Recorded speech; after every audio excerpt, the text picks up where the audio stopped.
Hello, good evening. Microphone check 1 2 3 4. Hello to Wes. Hello to Aaron. 1 2 3 4. Please tell me if this is not working right, because when I was playing the show open, it cut out a few times. So I don't know if that was just me on my end. Everything looks okay. But if it does not sound okay, now is the time to tell me it does not sound okay.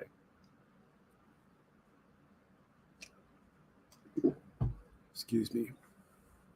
So if it doesn't sound okay, it's time for my regulars, Aaron and Wes, to tell me it doesn't sound okay. Okay, it's working fine for you. Good. Hopefully it'll work fine for me. I don't know what it is.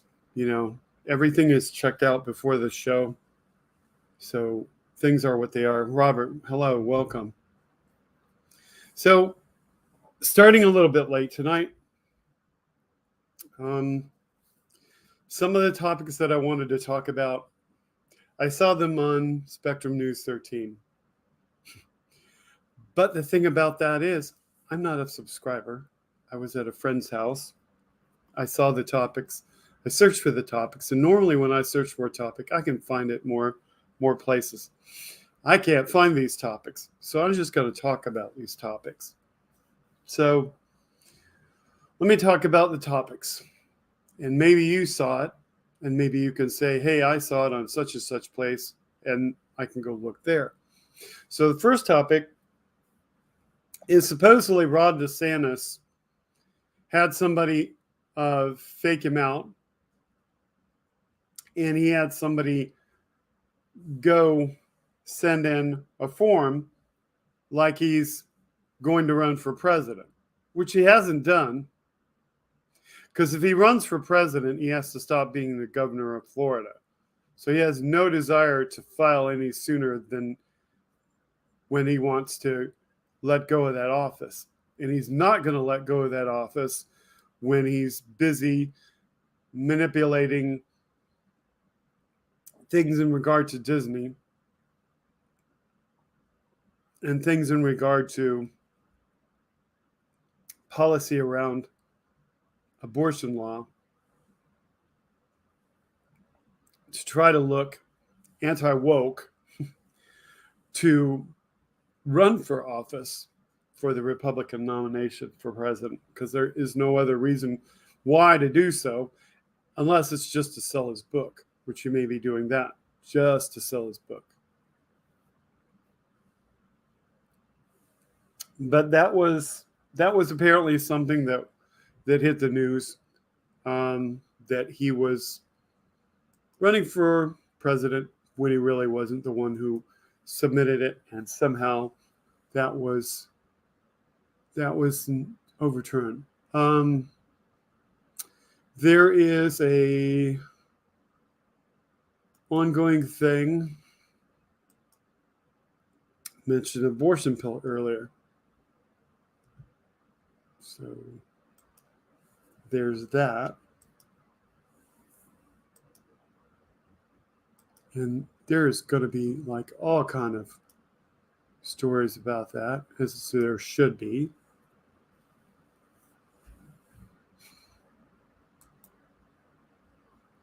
So here's just an example. Okay, it looks like Wes found something that I can use. So we'll see if we can use that next. Anti-abortion movement finally went too far for the Supreme Court, says. Hello, EDMFLAGRURL38. Good evening.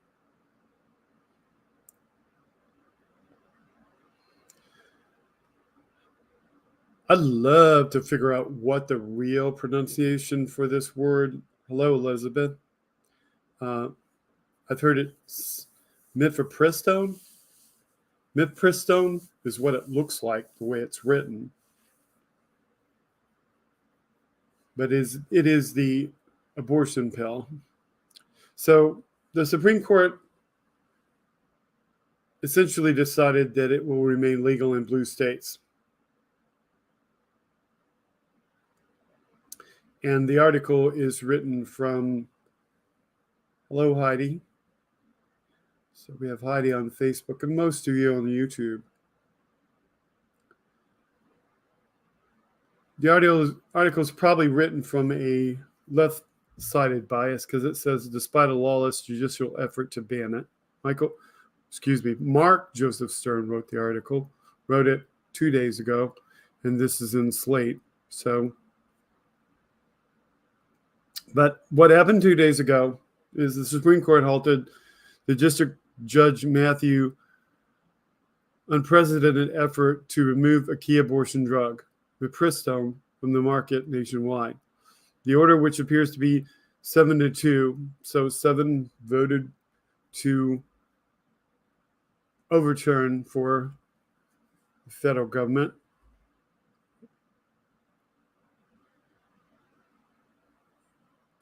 ensures that mifepristone will remain legal and accessible in states where it remains lawful to prescribe. It doesn't do a single thing for states where it's not lawful. Only Justices Clarence Thomas and Samuel Alito noted their dissents, but not a single justice even tried to defend the decision by this Donald Trump appointee, whose ruling earlier this month represented a particularly lawless attempt to assert power over FDA. So the stay sends a strong message to the lower courts that the Supreme Court of the United States will not entertain this cynical attempt to impose new nationwide restrictions and potentially even a ban on abortion. So essentially, the federal court says, we're not going to get involved. We're not going to turn this into a ban for everybody. We're going to let states keep their rights to do what they please.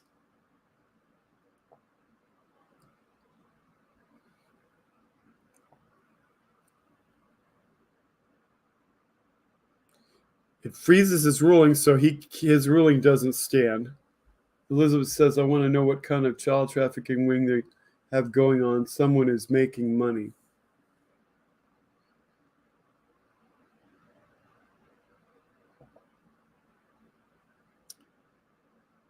But it's certainly a good omen for the ultimate outcome of this case. Even the 2 dissenters could not bring themselves to pretend that the lower courts got it right. Technically, on the shadow docket, a justice can dissent without noting their vote, but it is rare. Thomas didn't even explain his vote, while Alito rallied against the court's emergency order to preserve access to medication abortion. He quoted recent opinions by Justices Elena Kagan, Sonia Sotomayor, Amy Coney Barrett that had cautioned against the abuse of the shadow docket and accused his fellow justice of hypocrisy for intervening here. Alito says, I did not agree with these criticisms at the time, but if they were warranted in cases in which they were made, they're empathetically true here. He further asserted that the court has no reason to step in because the U.S. Court of Appeals, the Fifth Circuit, had narrowed the judge's order. If the Supreme Court of the United States allowed that order to take effect, he wrote, it would merely reinstate the mifepristone restrictions that have been lifted since 2016.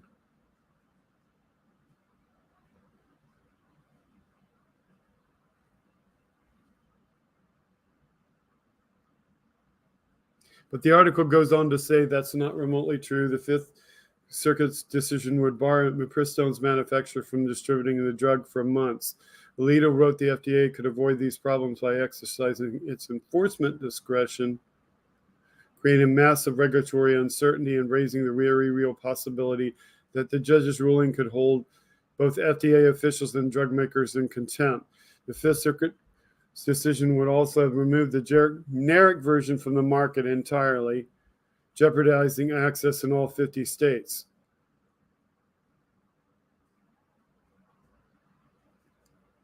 Practical implications aside, the move is also problematic for the separation in powers. If allowed to stand, it would have forced the FDA to violate federal law by pulling a drug from the market without following the mandatory procedures that Congress had laid out. Mifepristone is one of 2 drugs used in medication abortion, along with mifepristone. While mifepristone can determine pregnancy by itself, mifepristone reduces the risk of side effects and complications. So therein lies why everyone is pushing for this particular drug. It has less side effects and complications.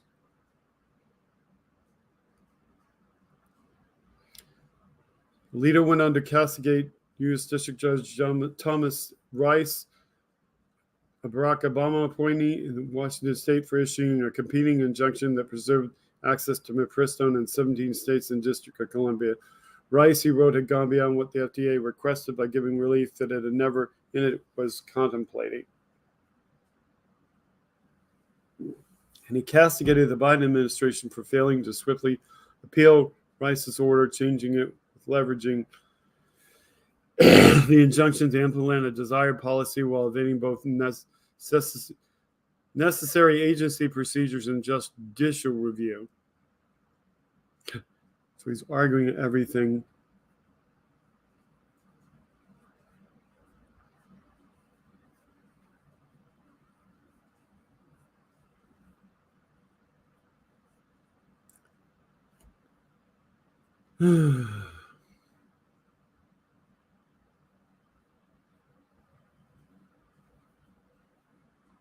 So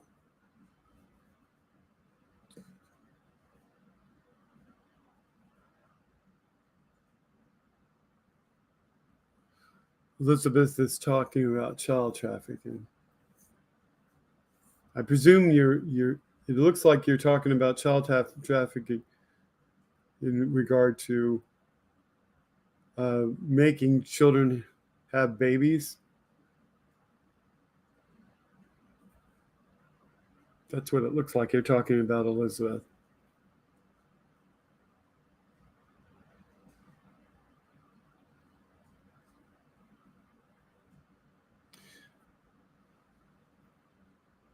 Conspicuously absent from Alito's dissent was even a sentence trying to justify the actions of the judge in the Fifth Circuit because the lower court's decisions were indefensible. This case brought to far-right law firm Alliance Defending Freedom asked the judiciary to contort a number of bedrock legal principles to overturn the FDA's 23-year-old approval of mifepristone. The plaintiffs are a group of anti-abortion doctors who do not prescribe medication. To establish standing, they claim they might one day treat a patient injured by mifepristone, a totally conjectural future injury that may well never happen. To claim that the medication is dangerous, they rejected more than 100 scientific studies proving it's safe and effective and instead cited an anonymous blog post from any abortion website. Of course they did, because that's what they always do. They cite blogs and all that sort of thing. So Elizabeth says, I saw a 60-minute program about American, I'm not sure how to pronounce that word, madrastas. So that I think that I have to look that up. M-A-D-R-A.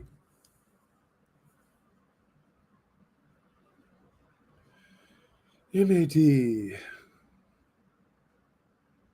M-A-D-R-A.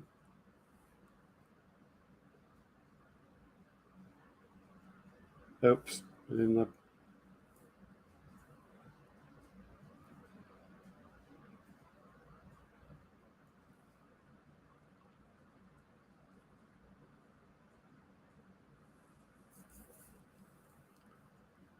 College for Islamic Instruction. Okay.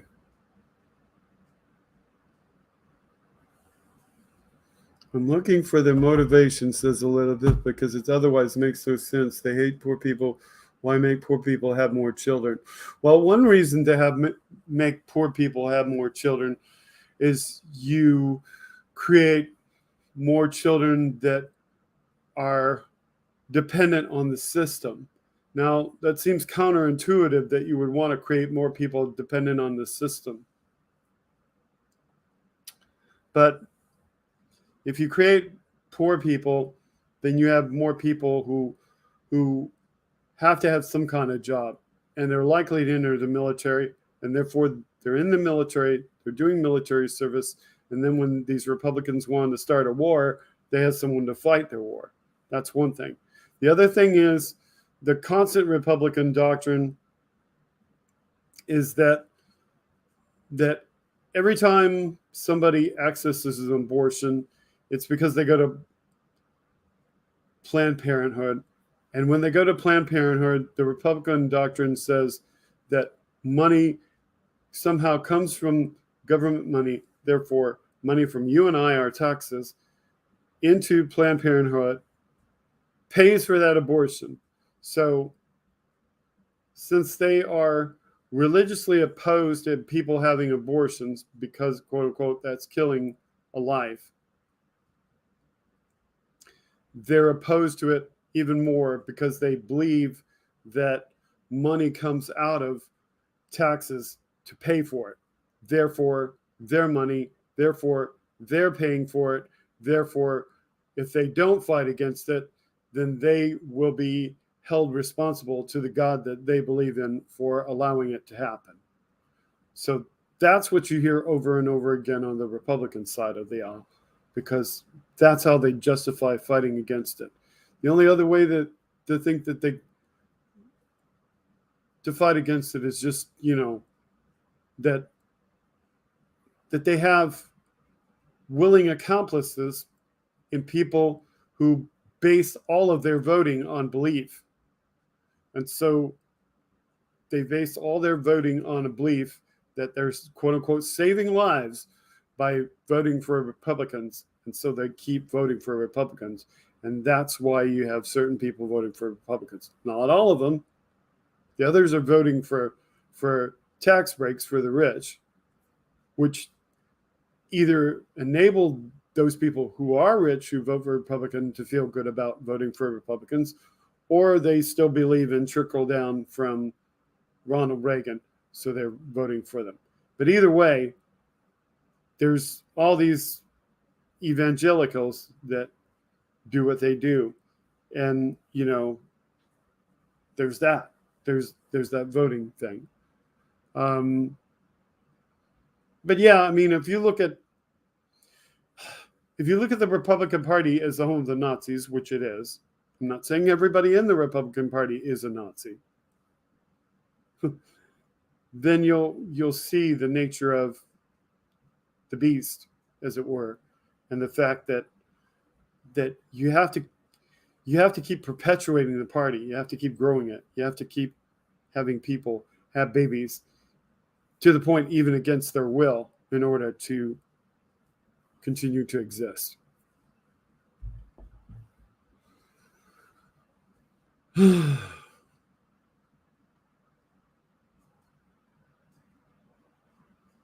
where was I in this?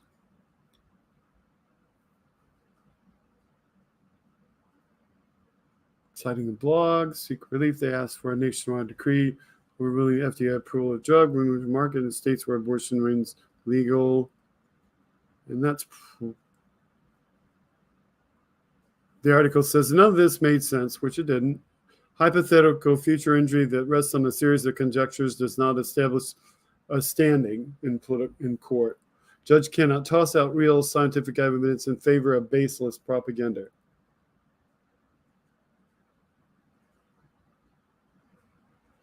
Yeah, I'm merely preaching to you about stuff you already know, Elizabeth. I get that.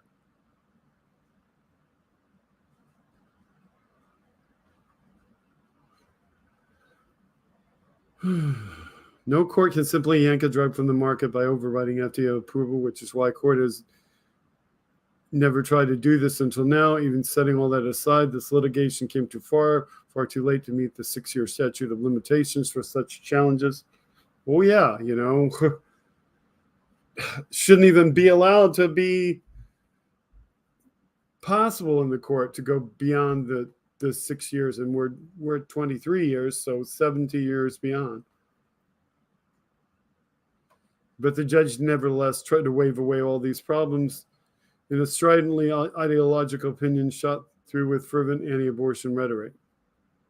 The Fifth Circuit attempted a similar trick. The Supreme Court declined to play along. It appears that even Justice Brett Kavanaugh, Neil Gorsuch, Justice Roberts, and Amy Coney Barrett would not entertain this outrageous manipulation of the federal judiciary to override the Democratic decision making. Exactly. A woman doesn't even know at 6 weeks she is pregnant. That's why all of this is so horrific, because they're basically condemning women to have the baby regardless when they make these 6 weeks rules.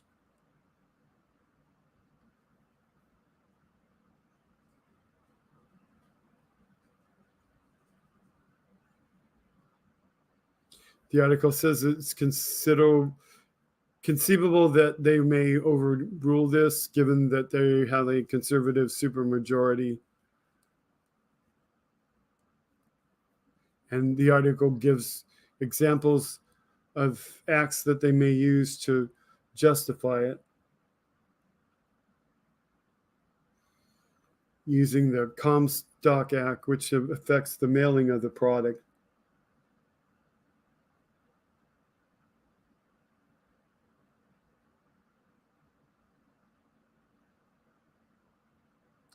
Yeah, there's a lot of big money here.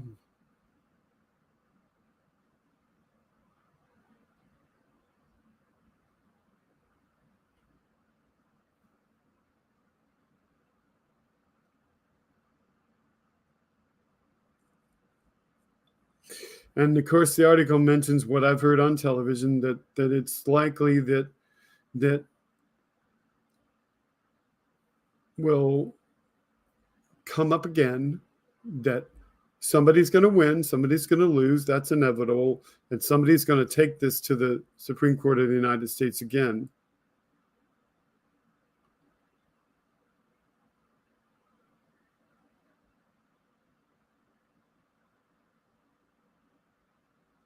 So that's what's going to happen. It's going to keep coming up until the court actually does address the issue.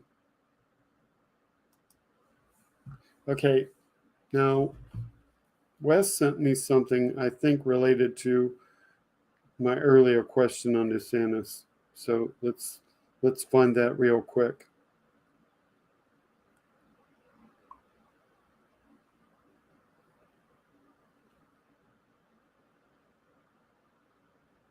Yeah, that is there. Okay, so let me send that to.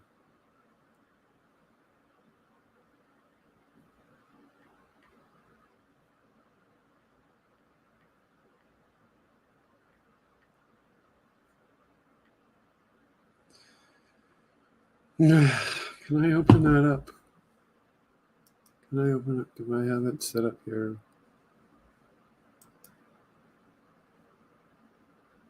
I think I do. Yep, I do. Good.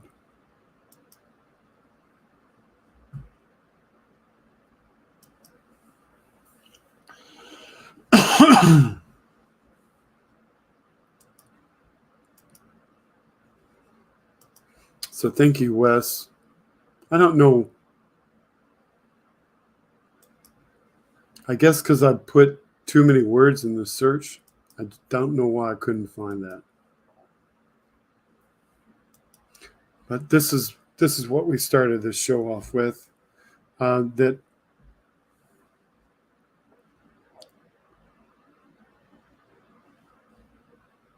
somebody tried to file, and it was a fake. So there was somebody that tried to file and say that DeSantis was running for president, but it was fake. And they filed with the Federal Election Commission.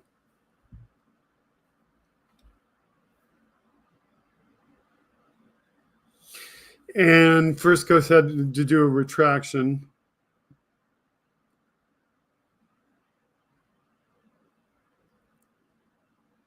So there was that, but there is not too much more else about it. But they obviously were the ones who reported it. So that's good. Good for you, Wes. Thank you.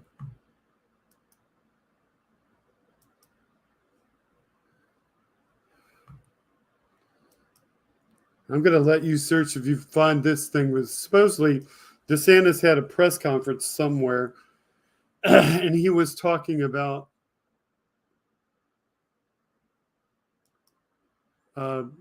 things that he might do with thing.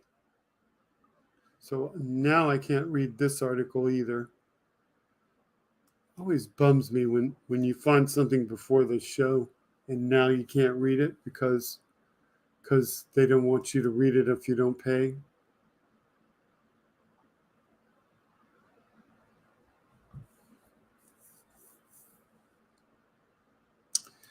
Anyway, DeSantis was apparently in front of a microphone and he was talking about things that he could do with the property should Disney leave Florida. And he was talking about things that he might do, but I haven't found that one. So if you find that video, send that one on my way.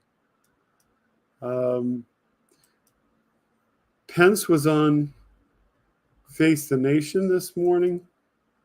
I know that one of the things that they talked about was in regards to his testimony for the Jan 6. So apparently he's going to have to testify. I don't know how he answered about that, but he was on there this morning. So we could play the interview, but then of course CBS would probably give me a copyright strike for that. So here's the transcript. So he was on with Margaret Brennan, and she asked about the issue of abortion and how that would play in the 2024 election. She said that yesterday Robert Costa went to Iowa and spoke with one of those potential Republican candidates, former President Mike Pence, and asked him about the court's decision. Okay, so she didn't interview Pence directly. She showed an interview with Robert Costa. Hello, John. Hello, Trucker John. So, question was about abortion, and Pence goes, I'm pro-life. I don't apologize for it. I think that the Biden administration allowed the drug to be made available on a mail order basis was a fundamental change. Even in states that have limited abortion, I'd like to see this medication off the market to protect the unborn. But I have a deep concern about the way the FDA went about approving mifepristone 20 years ago. It's actually 23 years ago. I'm grateful the actions being taken in courts to hold the FDA accountable for what the law requires in reviewing any medication that's made on the marketplace. So for the sake of protecting the unborn, but also for the health and safety of women, I'm looking forward to this litigation continuing holding manufacturers of mifepristone accountable and ultimately in putting the interests of women first. No, he's not. He is not interested in the health and well-being of women. He is not interested in putting their interests first. He is interested in sticking his finger in there and messing with everything. Because if he put them first, he would shut up and go sit down and leave them alone. So the interviewer, Robert Costa, said the FDA has disputed claims that it's unsafe, saying the serious complications are rare. Less than 1% of patients need hospitalization. That's their position.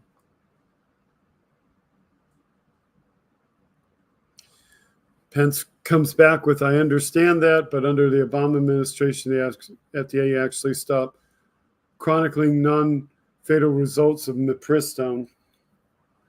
And one of the things I hope changes in the course of this litigation is the FDA gets back to reporting to American people all the health impacts.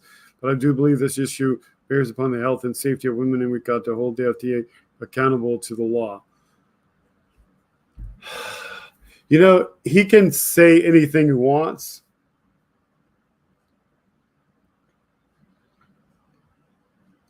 But I fail to see how anybody can say truthfully that the FDA doesn't bring out all of the information on a drug of this kind or any drug, because you certainly have to have transparency when it comes to things that they do. I mean, you'd have to have statistical data. So, chronicling, what does he mean by chronicling? I mean, you have to have statistical data that says how many women used the drug effectively and had no problems, and how many women used the drug and had major problems, and how many had minor problems. Chronicling sounds like you're telling everybody exactly how the drug worked for each woman, and you can't really do that because that would violate HIPAA laws.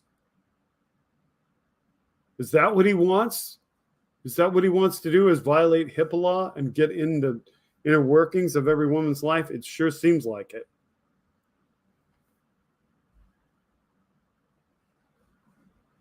Because typical of everything with the Republican Party, if they can figure out who it is that's getting the drug and whatnot, and then they can go terrorize them and try to keep them from using it. The issue is also very, very big right now in the Republican Party, says Costa. There's a real debate. Anti-abortion activists said that anyone who takes former President Trump's position that states should decide what happens on abortion, she has called that a morally indefensible position. So she's not happy with Trump, which is fairly interesting.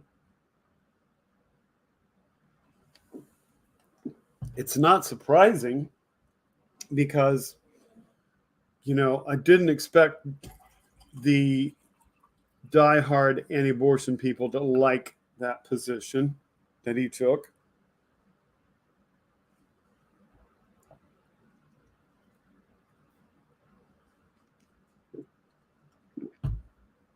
In fact, the only thing good about the position that he took is that it feeds the Republican narrative that, quote unquote, you have to convert your state to Republican because we can only get this passed in certain states. So it's not going to make these anti-abortion activists happy because they want all-out federal ban on abortion all the way across the board. So Pence responded to him saying, the cause of restoring the sanctity of life to the center of American laws is the calling of our time.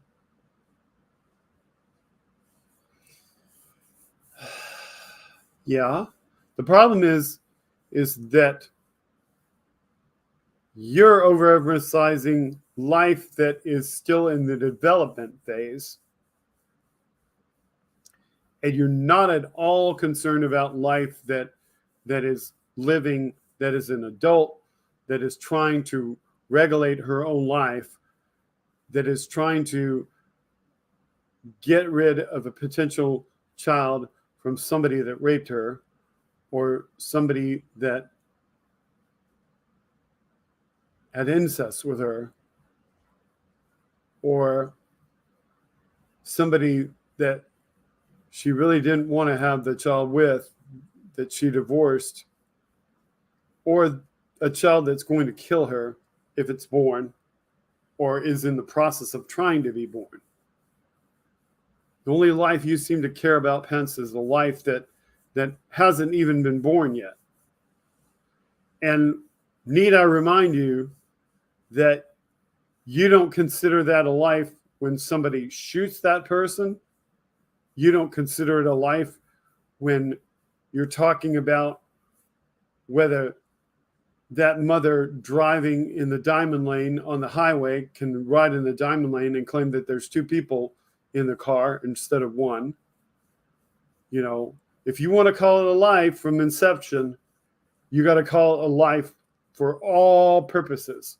You got to call it a life for, if it gets terminated because somebody shoots the mom, you got to call it a life. If it gets terminated because she gets in a wreck, you got to call it a life.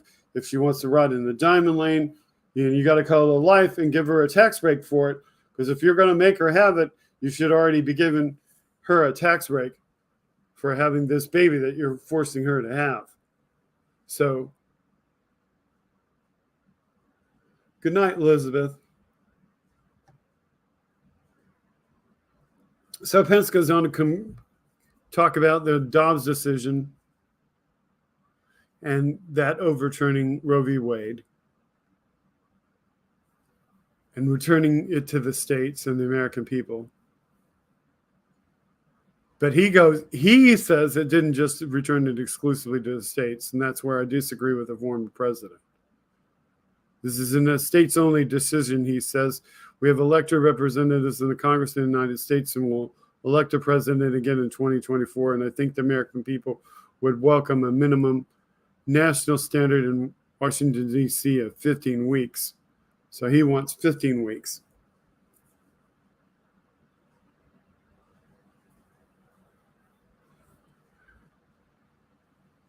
West says, can pregnant ladies drive in the diamond lane? My point is that, you know, if you're gonna force her to have the baby, she should be able to, you know, do all the things that she would be able to do if that's already a viable infant, which it's not.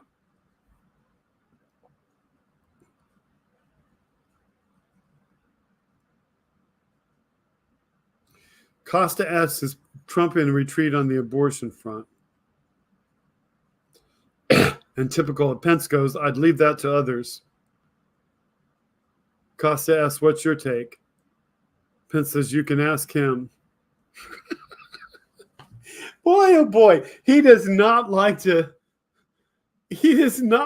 go against Trump. It's like he knows that if Trump gets back in there, he may pick him again to be vice president. Although why on God's green earth he would want to be vice president under Trump again, I have no idea, unless he thinks that if he gets picked to be vice president under Trump, that somehow guarantees that he'll be the next one to hold the office. So Costa says to Pence, your top aide has said on the record that Trump is in retreat. And Pence says, that's a great question for him. I couldn't be more proud to have been vice president administration that appointed 3 of the justices of the Supreme Court that sent Roe v. Wade to the ash heap of history. But Robert, now we're in a new season, and I think millions of pro-life Americans want to see us seize every opportunity to put the interests of the unborn first, and also in equal measure to demonstrate the generosity and compassion of the American people toward women who've been caught up in abortion in the last 50 years and women who find themselves in crisis pregnancy today. What does he think? That by abortion being legal, that women are somehow like pressed into having a baby? It's the other way around. You know, it's not like somebody twists Amy's arm who's about to have a baby and says, Amy, you have to have an abortion. You got to do it. You know, it's the end thing to do. There's nothing of that sort. But you, Pence, and the people like you are out there twisting everybody's arm, telling Amy, hey, Amy, you can't have an abortion. You can't get rid of this unborn child. It doesn't matter if you were raped. It doesn't matter if it was incest. It doesn't matter if it's going to kill you. You have to have this baby.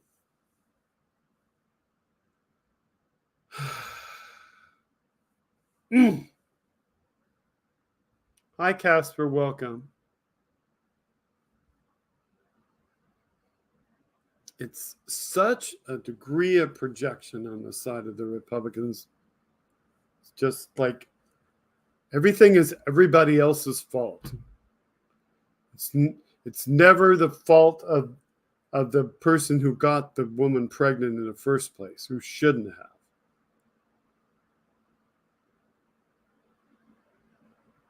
Then Costa asked him about guns. Okay, so he gets on guns. There's been quite a spate of gun violence in recent weeks, and it's at times legal gun owners shooting people who come up to their door on a driveway in a parking lot. Yes, this has been a very bad few weeks for that. What's happening in America, and can anything be done to dial down the fear and violence? Now, if y'all have somehow been in a coma for the last 3 weeks, I mean, we've had young ladies accidentally walk up to the wrong yard and get shot at. We've had a young man who thought that he was picking up his brother. Yes, thank you. I will check email.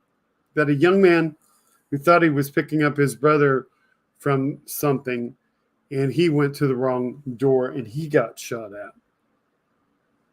So, yeah, I mean, there's all these things. Okay, check email.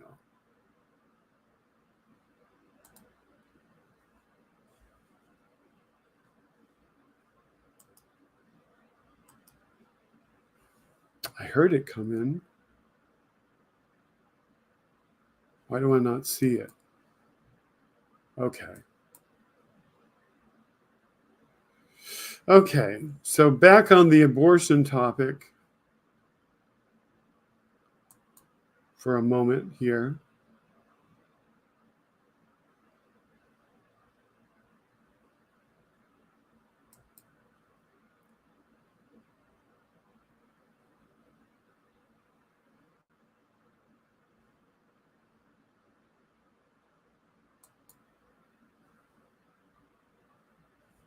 Let's see if we can show that. We should be able to show that.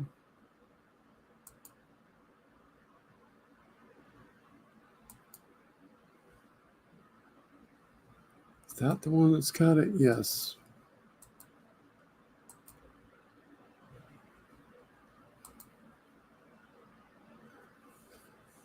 That is that size. Can we make that bigger? No, that just makes it smaller.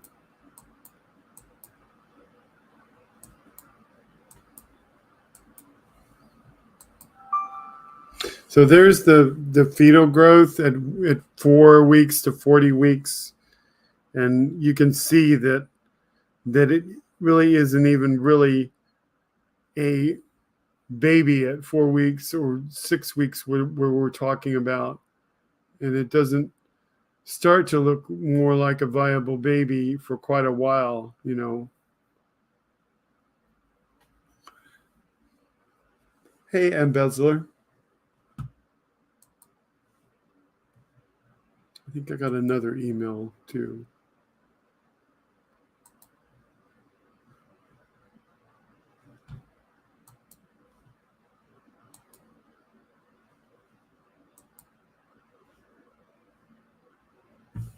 Okay, this is another one.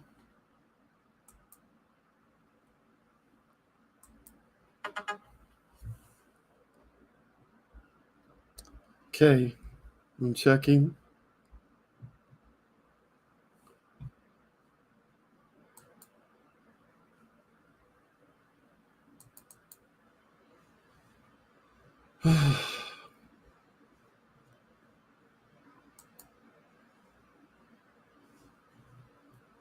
Okay, showing that one.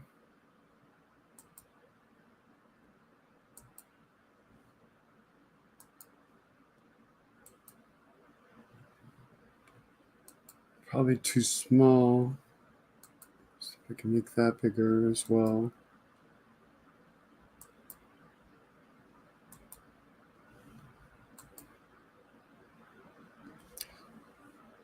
It's about probably as big as I can get it on the screen. You can't really see the things, but if you look to the left side, you'll see the very first fertilized egg. And I don't know if you can see my mouse pointer, and I'm looking at that screen, so I can't see your comments, but you have the fertilized egg. And if you go from that left side of the picture of the uterus and ovaries, you go up from there, you see a 2-cell stage, a 4-cell stage, an 8-cell stage as you go around clockwise, a 16-cell stage. The blastocyst, it says foetus, Foetus, at 5 weeks. Foetus at 10 weeks. So I think they wrote foetus instead of fetus, probably because it's Latin. So fetus at 5 weeks is on the right side center, then at 10 weeks below that, then going left or clockwise 20 weeks, 40 weeks. And then as we underneath the fertilized egg, you have the baby at birth where it's got, everything going on for it, viable, ready. So hopefully you could see the images, seeing the text, not so much.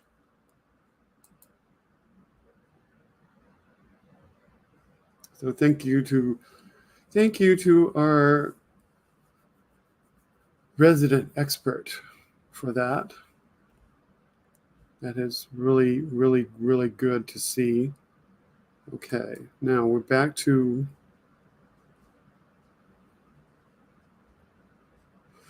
and Pence is explaining away now the gun violence.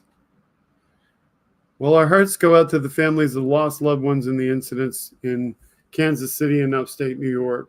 I just can't imagine the pain they're enduring in that tragedy, but tragedy should not require us, where are we, to forfeit our liberty. So the man who says that tragedy should not require us to forfeit our liberty refuses to give liberty to women to decide what to do with themselves after tragedy, the tragedy of rape and incest, or the tragedy of knowing that if their fetus is born, it's going to kill them. He doesn't offer them any liberty. He has a dual standard, in other words. The right of law-abiding citizens to keep and bear arms is enshrined in the Constitution of the United States. I don't know the facts of those cases. I'm confident that local law enforcement will move forward and apply the law in a proper way, but I can't help but suspect that this recent spate of tragedies is the evidence of the fear that so many Americans are feeling about the crime wave besetting this country. The only crime wave that's really, really high, good evening, Nick Rich, 56. The only crime wave that's really besetting this country is the crime wave that we keep allowing people who should not have access to guns to have access to guns.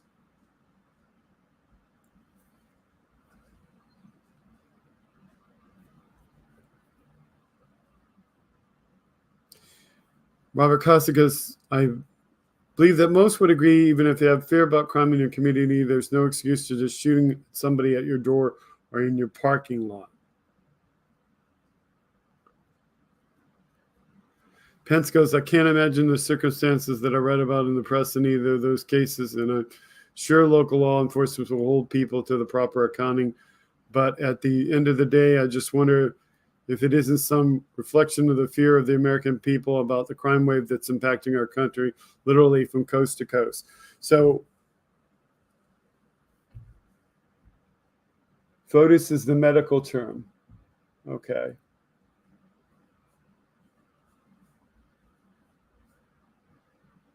Guns have one purpose, says Nick Rich. Well, they do in this case. They have one purpose, to kill somebody.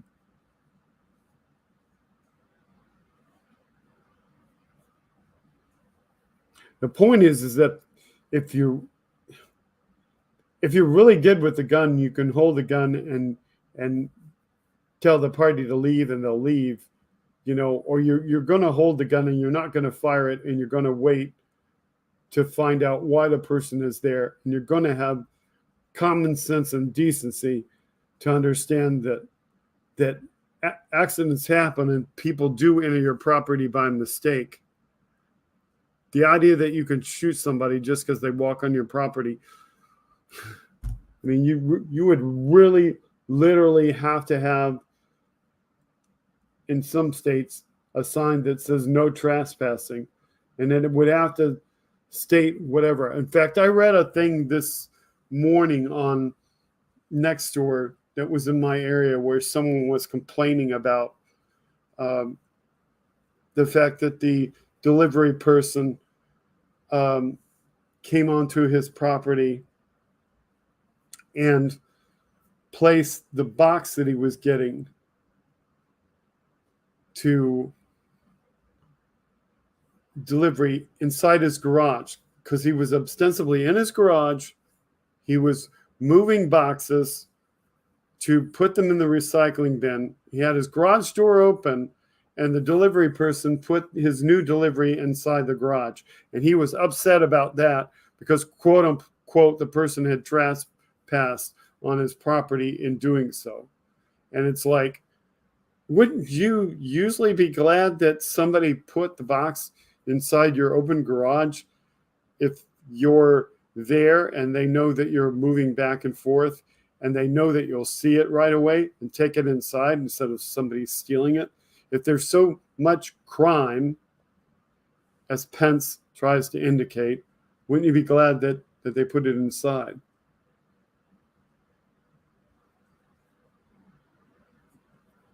Yeah. Guns don't make people courageous. Character does, says Nick. That's true.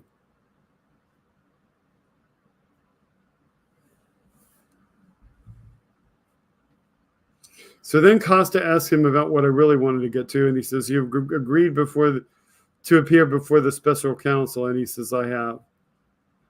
Ongoing grand jury investigating January 6th with some constraints on your testimony.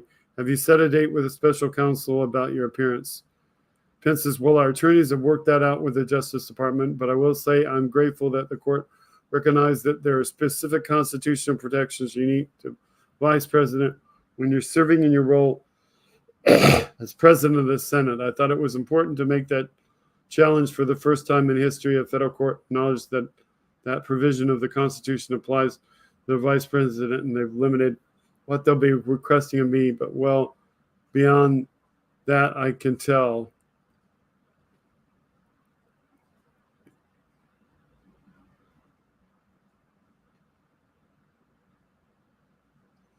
Help me understand that a bit, says Costa. "Well, we'll obey the law. We'll tell the truth in the story that I've been telling the American people all across the country, the story that I wrote in pages of my memoir. That'll be what I tell in that setting as well. But for a layperson who's not a lawyer, what are the constraints in your view on your upcoming testimony? Will you, for example, be able to testify in your view about the private conversations you had with President Trump? Is that within the range of what you could do before the grand jury?" He says, "I think I'm limited about what I can say about the proceedings of the grand jury or the decision of the judge, but people can be confident that we'll obey the law, we'll comply with the law. But I got to tell you, Robert, nobody's talking to me about this." Robert asks him, "Fox News just settled with Dominion for $787 million over false claims that were on the network. Any reaction?" Pence says, "I'd assume that Fox News determined what the appropriate settlement was and what the exposure was. In that case, I can't really speak to it. That was not a time in my life where I was watching television. I was focused on the task at hand, focused on doing the duty of the Constitution, the role that you and the networks, other media play is vital to democracy, and I always stand for free and independent press, even when I don't agree with what you say or do. It's almost May. When are you going to decide whether you're running for a Republican nomination? We're getting awfully close, but I don't have anything to announce today. But I promise, will you make a hard decision by late June? I think anyone that would be serious about seeking a Republican nomination would be in this by June. So will you make it by June? I think if we have an announcement, it'll be before June, late June. Well before. Are you leaning from running? He says, "I'm here from Iowa." That's a tell. Pence says, "I love the country. I think America's in a lot of trouble. Hear people telling me that challenges we're facing an increasingly dangerous world." And goes on about the inflation, the crisis of the border, and people wanting him to deal with that. But he won't announce today. And he's encouraged by the he likes the encouragement he's getting from people. So he continues not to announce that he's running for president.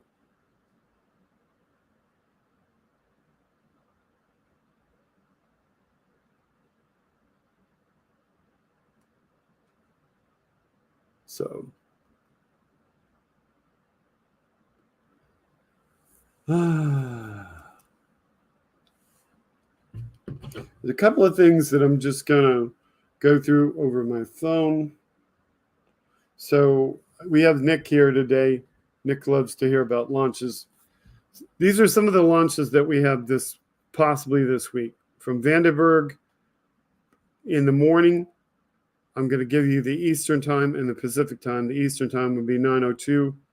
The Pacific would be 6:02.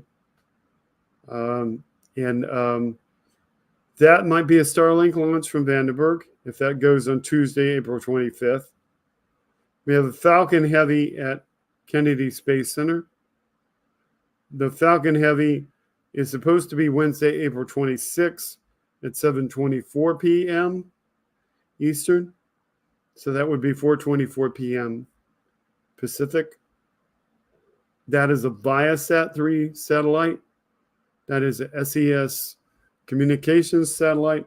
So that would be more of the same of these communications satellites built by Viasat that are to replace the communications satellites currently in use and allow for the lower part of the C-band satellite band to be used for 5G communications. So that's why that's happening. Possibly on Friday, April 28th at 5:12 p.m. Eastern or 2:12 p.m. Pacific. We have the Orb 3 power. Oh, okay. That's actually the SES satellite. So I got those two confused. So what's the Falcon Heavy launching?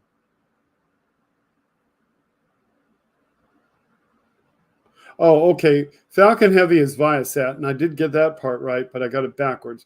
Viasat is internet, but it's one of Starlink's competitors. So essentially, if all of these go in order,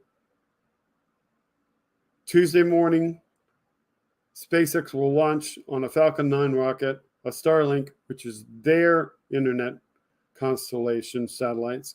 Then on Wednesday evening in Florida, they will launch a Viasat, which is their competitor's satellite.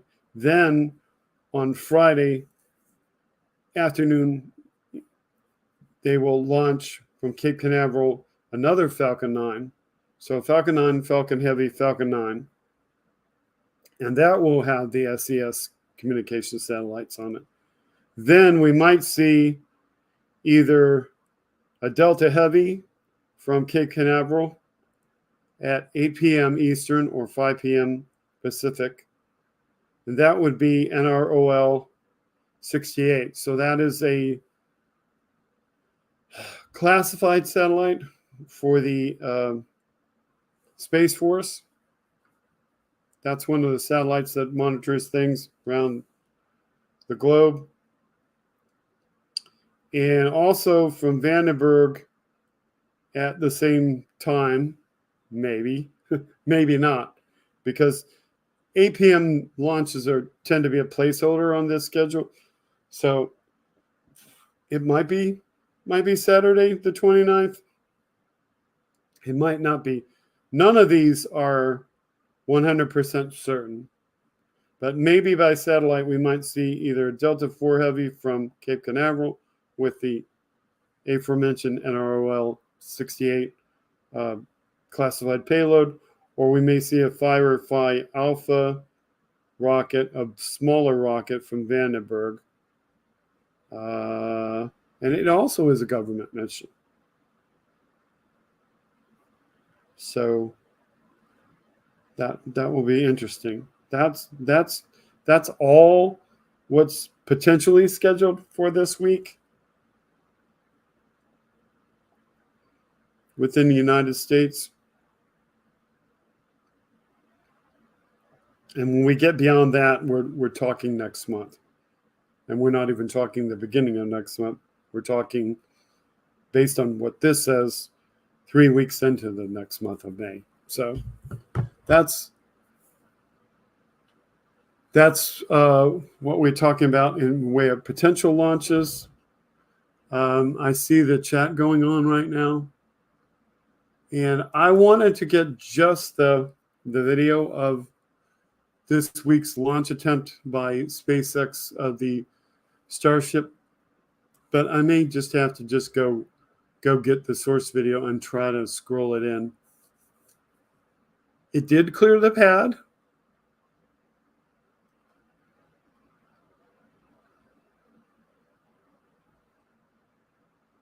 It did fly for at least 2 minutes. At least 2. Exactly how long it flew, I would have to see the video.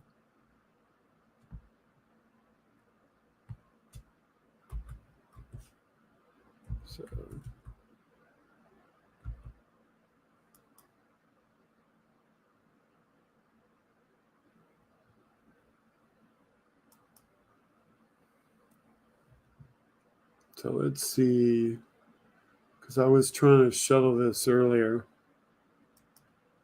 I mean, there are third-party videos of this. The problem with third-party videos is that it's their editing, it contains their content. So let's hope that, let me see where, okay, that's 6 minutes, 4 minutes, 3 minutes.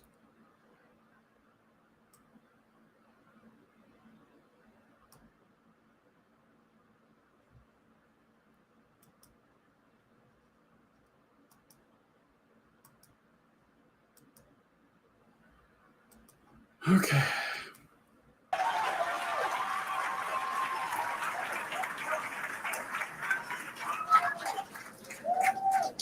Next, we'll see as we get past T-minus 40 seconds for final checks of the vehicle.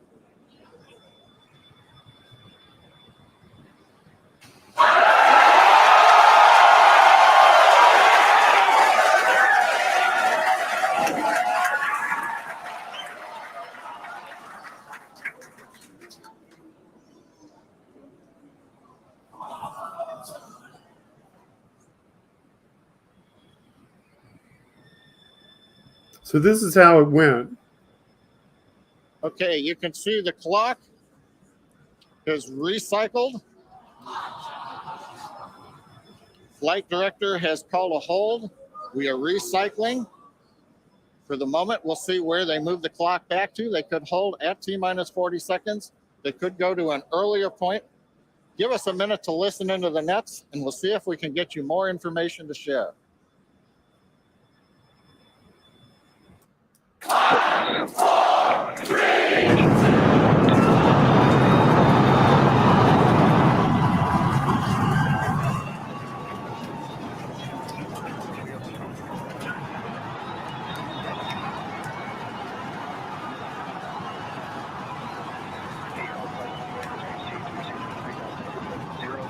Operations.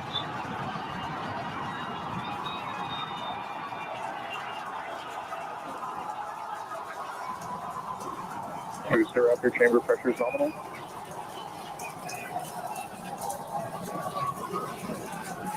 T-plus 43 seconds into the test flight of the inaugural Starship vehicle. Tower cleared, we're into pitch over.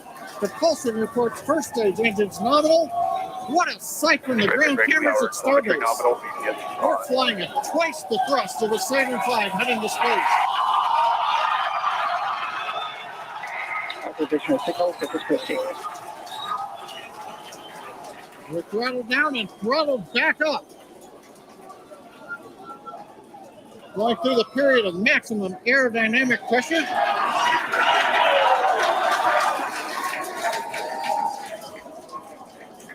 As the velocity increases, the density of the atmosphere is decreasing, Max Q. lessening stress on the vehicle. The call out, next Q now.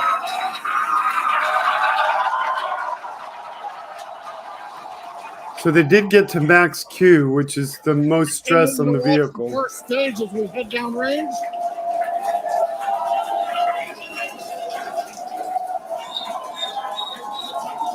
"100 seconds into flight. Our next major activity is going to be shutdown of the first stage. Houston Tracking Station now acquiring the vehicle. With shutdown, we will get separation of Starship and Super Heavy and ignition of the Starship engines. When Starship separates, we light up 6 engines in a staggered sequence. If all goes well, those 6 engines will burn for almost 6.5 minutes. Onboard view from Starship. And there's views of the Raptor engines on the second stage as we prepare for stage separation. Now, after stage separation, the first stage will flip and begin a boost back maneuver for landing in the Gulf.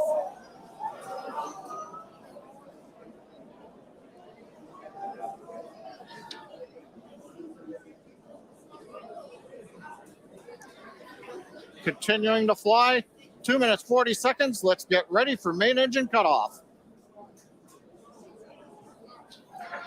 Booster engine cut off. Beginning to flip for stage separation.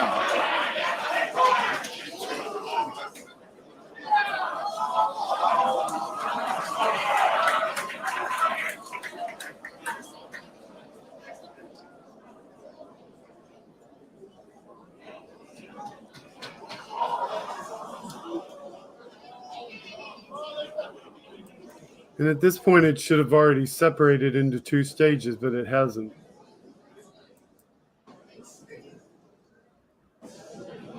As of right now, we are awaiting stage separation, where Starship should separate from the Super Heavy booster.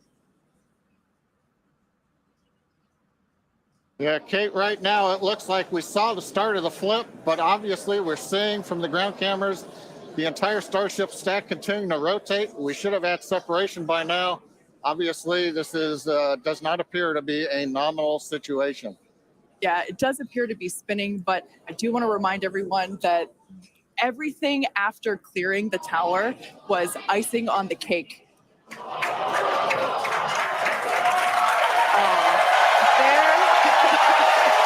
So it was almost 4 minutes, and then they had to blow it up. An exciting end to the Starship inaugural integrated test flight.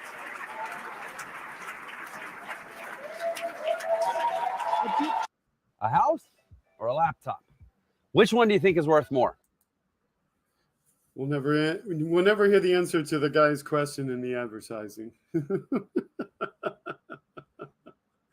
Because we're not going to play the ad.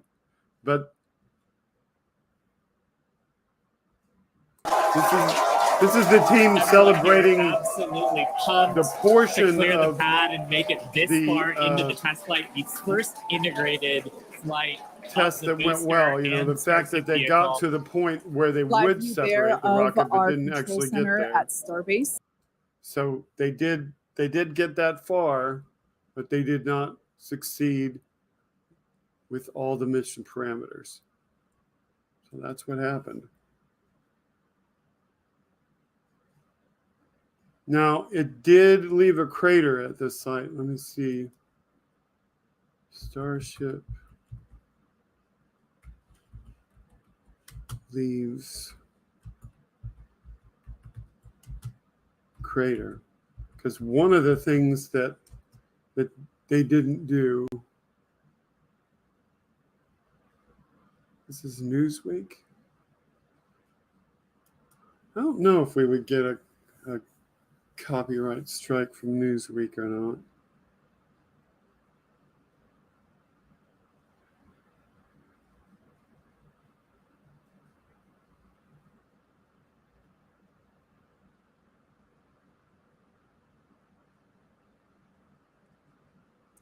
Okay, that's Lab Padres. Can we see that? Yeah. Is that a video or is that just a screenshot of it? That's the question.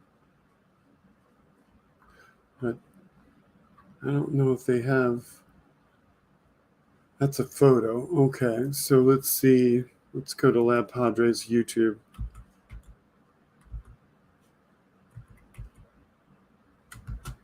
LABPADRE.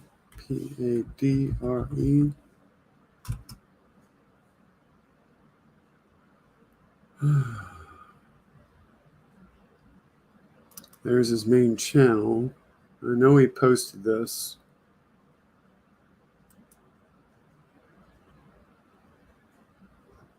Did he do it as a lot? Okay, yeah. Yep, that's it. That's so this video comes to us from Lab Padre, which is one of the independent news sources out there at the SpaceX Boca Chica area. So let's get that.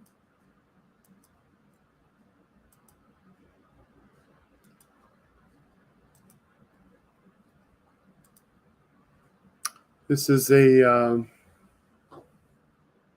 fisheye lens view. It's called the Rover 2 cam.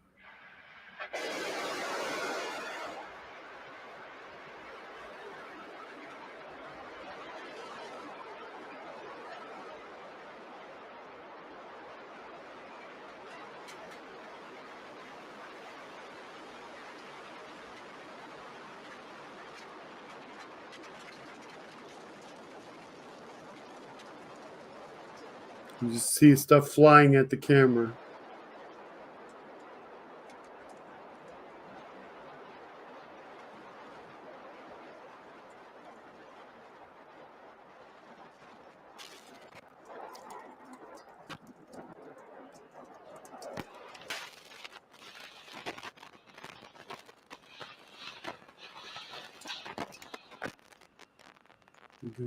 About halfway through that.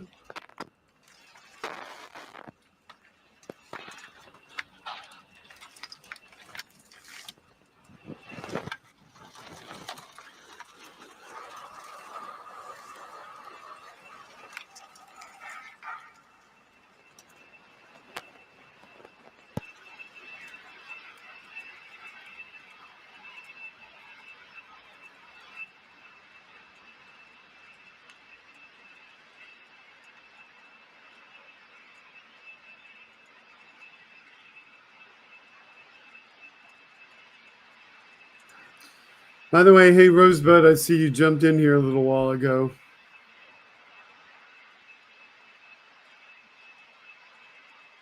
So you see that like things were blown through the wind and knocked down. So that's their thing. They also have. He also has a picture of the crater.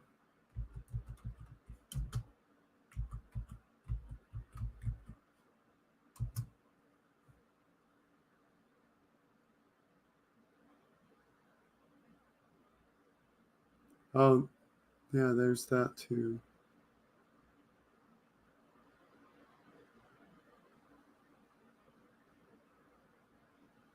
Yeah, there it is. It's on his Twitter. Got a picture of the crater that it created.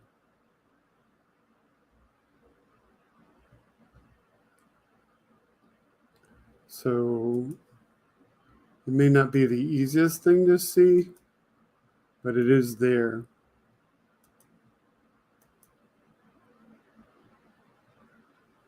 So make that bigger.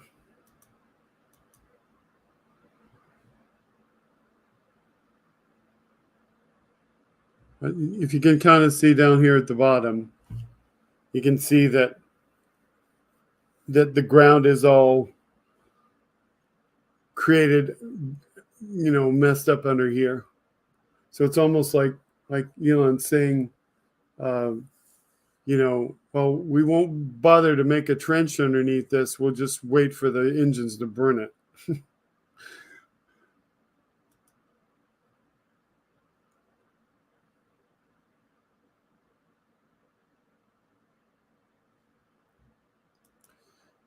So we have this. Carol Burnett turns 90 on Tuesday. Jimmy Kimmel and Jimmy Fallon are paying tribute to her. Google has been playing Carol Burnett's shows all week long. We love you, Carol. Yes, we do.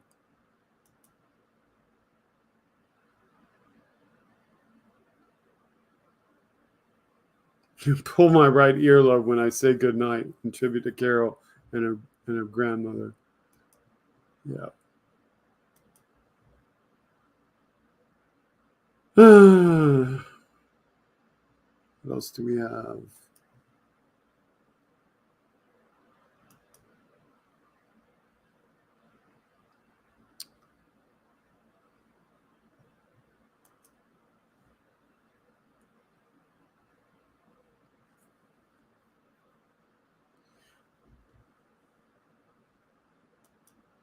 Wes, did you send me anything else besides the first thing you sent me?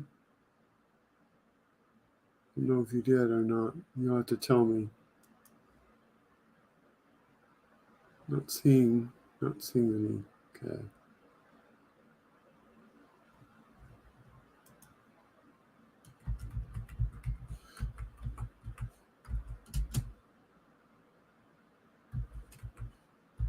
Let's see real quick.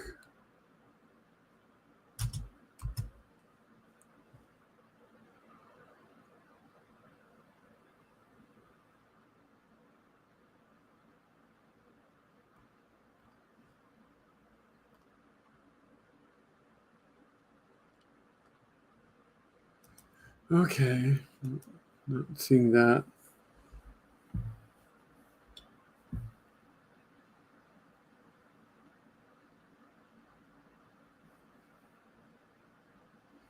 You were on Midas Touch, but you were getting sleepy based on who they were interviewing.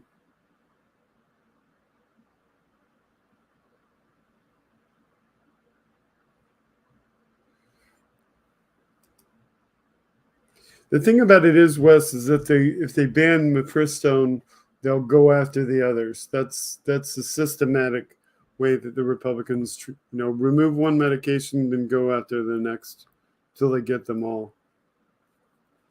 So if you don't let them get one, then you don't let them get them all.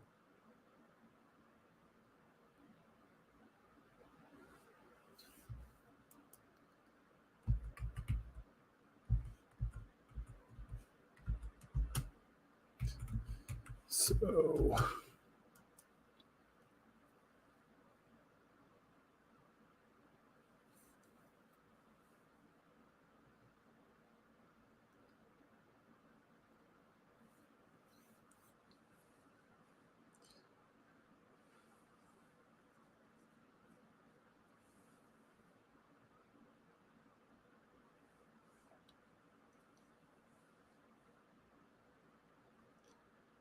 DeSantis did sign a 6-week abortion ban while we were away.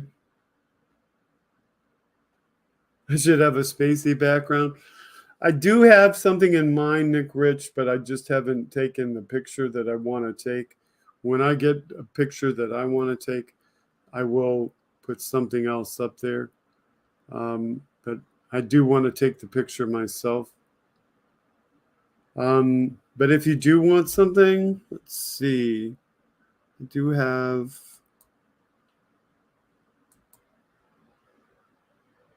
The one thing that I do have Mars. So I can always go to Mars. I can go to Mars. What else do I have? I stopped mirroring my camera, which makes it nicer for me. Then I can do this. So I can do that. Now that looks more like a talk show.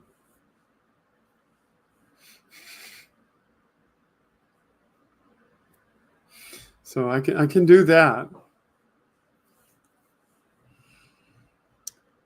I think I got an email. Let's see. Do we have an email? There was another thing that I was going to talk about too.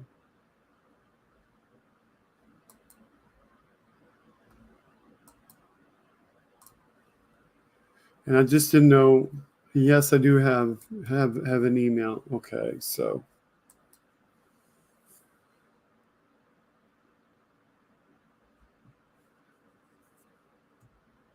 So I'm going to preview it before I put it up. Okay, so let me put that where I want it to be.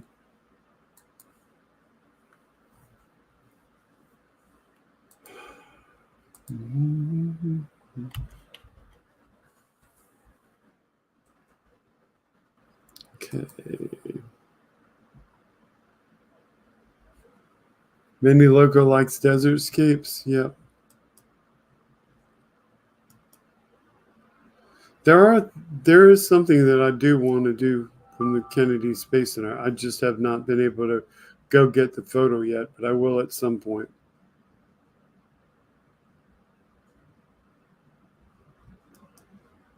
So apparently DeSantis was in Utah. He was there to promote his book. And this is what he experienced while he was there.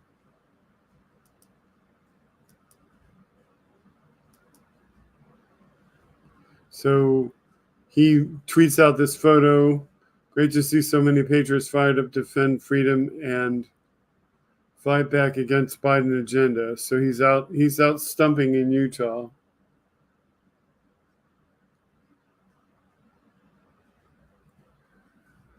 So that's what he's out doing. He's out selling his book in Utah.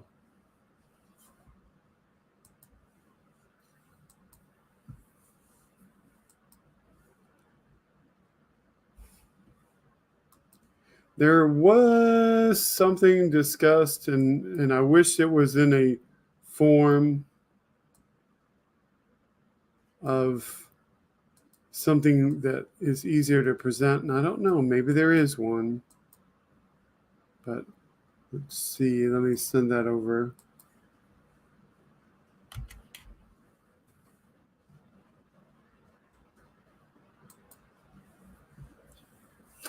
There was something that I told the producer that I wanted to do, and I saw it on the news, and let's see if I can find a presentable version of it, because I did find their website. It just wasn't in a form that I thought would show up good on this show.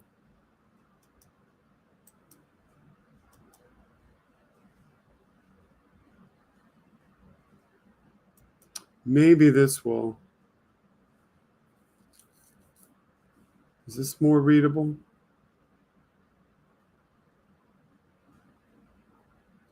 Yeah, this is probably more readable than his website.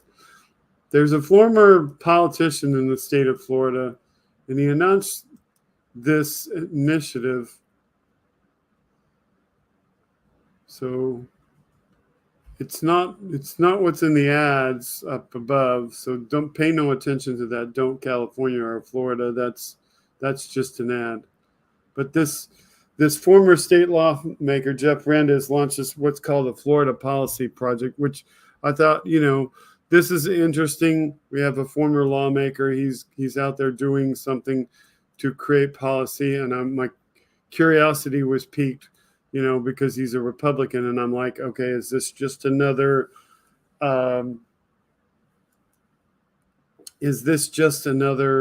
political action committee? But it turns out it's a nonpartisan research institute. So it's called Florida Policy Project. It's going to focus on areas related to criminal justice reform, property insurance, transportation, and housing. And these are issues that he championed during his 12 years in the legislature between 2010 and 2022. The goal is to collaborate with state and nationally recognized research experts to compile and complete analysis on best practices that produce best outcomes for Floridians.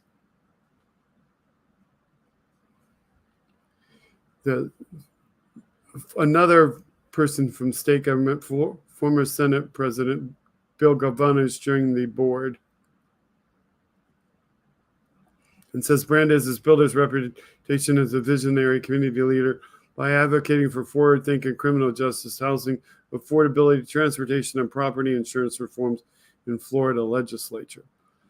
The entity aims to become a destination for data-driven research gathered through networking with relevant subject matter experts and industry leaders, will capture existing public policy and best practices and leverage leading technology to educate and engage elected officials.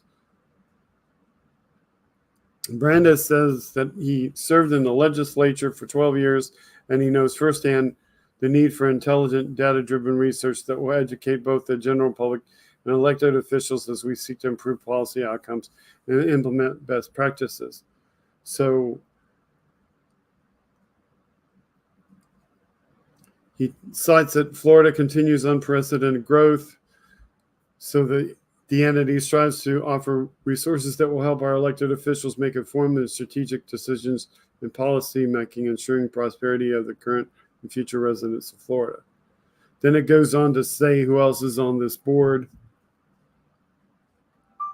Transportation Builders Association president, a senior vice president, a property insurance professional, a Southeast Regional Vice President, National Association of Mutual Insurance Company, Vice President of Policy at Free Market Reason Foundation. The website of the entity notes that the state is running out of road to kick the can, noting challenges with frequent storms, one-way attorney's fees, fraudulent roofing claims, the mass exodus of insurance companies, rate increases, and overburdened insurer of last resort citizens, saying Florida accounted for 80% of all insurance litigation nationwide, only 9% of claims filed during the same period.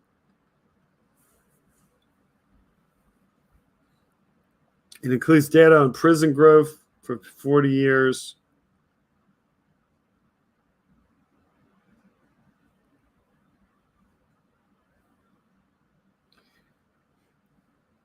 And they believe that they can do better than just giving prisoners leaving prison $50 in a bus pass. So they, I guess, want to do something like rehabilitate them, make them better.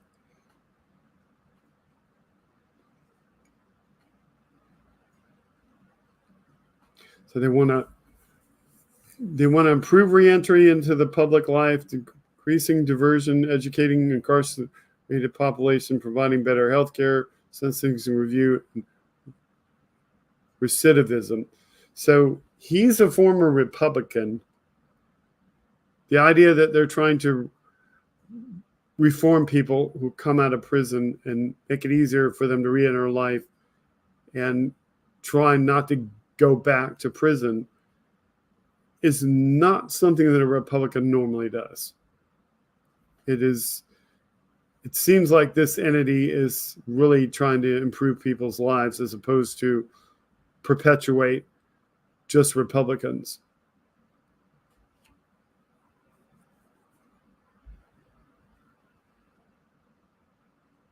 It also includes on the site information about autonomous vehicles, better land use policies, affordable housing. It has data points on that.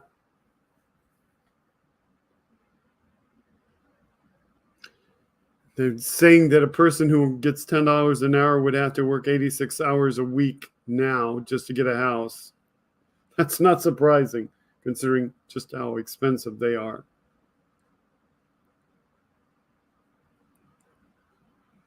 That basically says you have to have two people working a 40-hour job and a third person working a part-time job in order to make it. And that's not funny. That's just horrendous.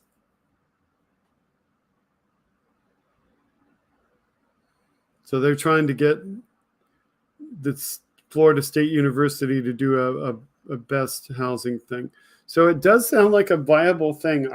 I saw this on Spectrum News. I was at a friend's house today. I was like, what's he talking about? Is this just a PAC? And I was like, I had to know what it was about. So it sounds like he is retiring from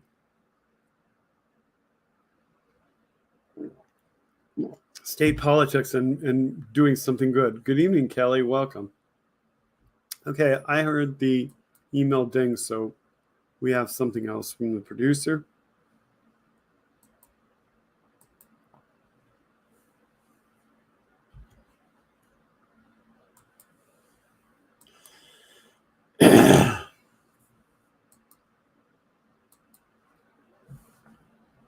Sorry I have to drink so much, but I have like allergy season going on.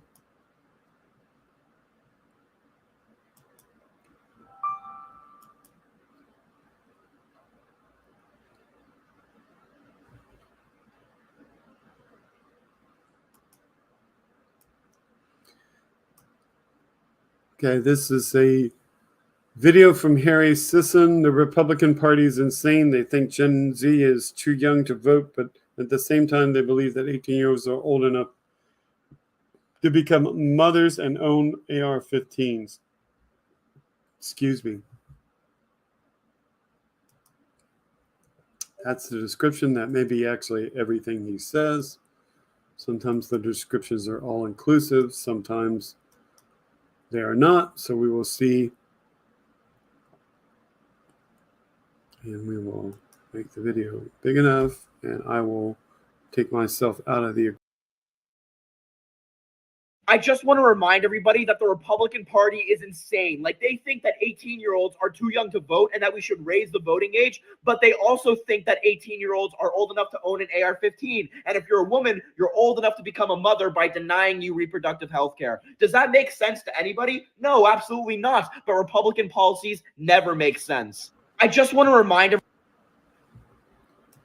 So, straight to the point, he got it right, you know. So straight to the point. Very good little video.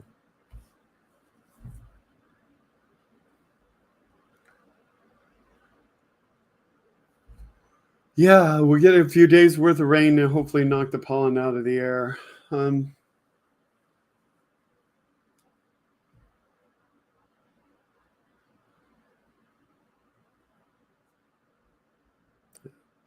This is not booze, this is water. Be nice if it was booze. The show would get better as I went along. Nope, just water. Another video or tweet from the producer.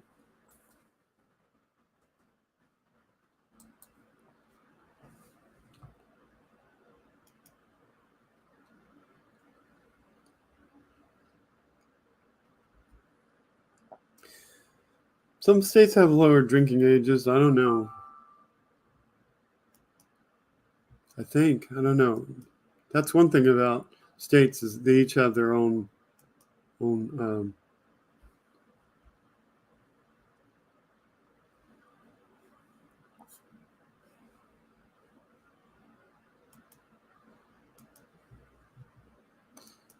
set of rules for those sort of things.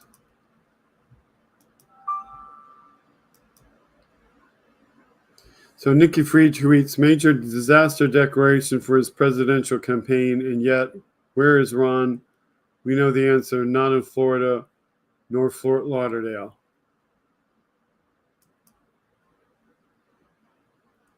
Share this tab instead. The Senate asked Joe Biden for major disaster declaration for Broward flooding.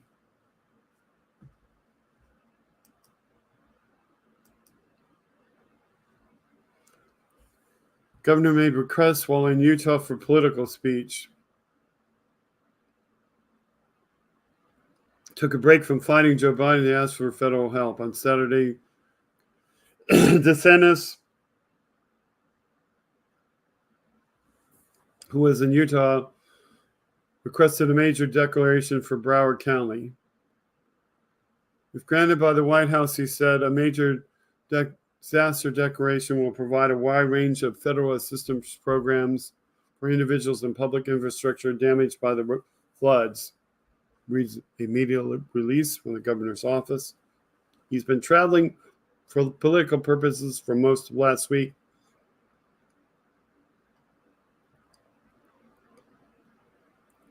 And his staffers have been on the scene. On Monday, April 17th, Florida Division of Emergency Management Executive Director Kevin Guthrie requested preliminary damage assessment teams deployed to Broward County for in-person preliminary damage assessments.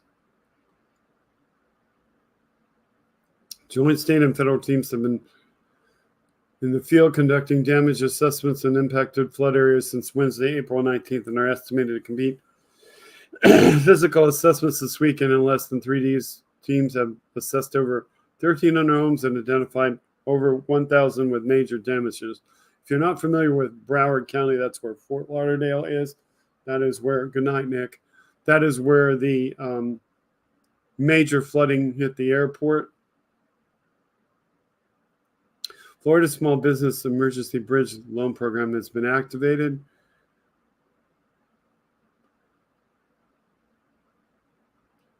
Despite his travels, his office contends he's still on the job. And he has issued executive order on April 13 declaring state of emergency in the wake of rains that exceeded 2 feet in isolated spots. So, he can go out and campaign, he thinks, and do still take money from the federal government, which means you and I, to have things done. So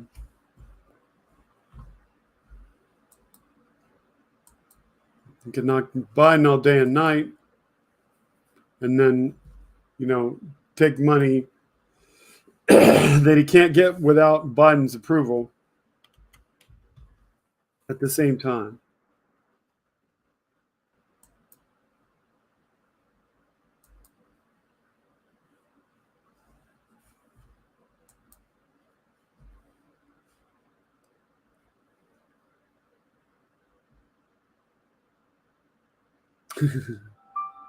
Roosevelt says he doesn't care about Fort Lauderdale. They didn't vote for him.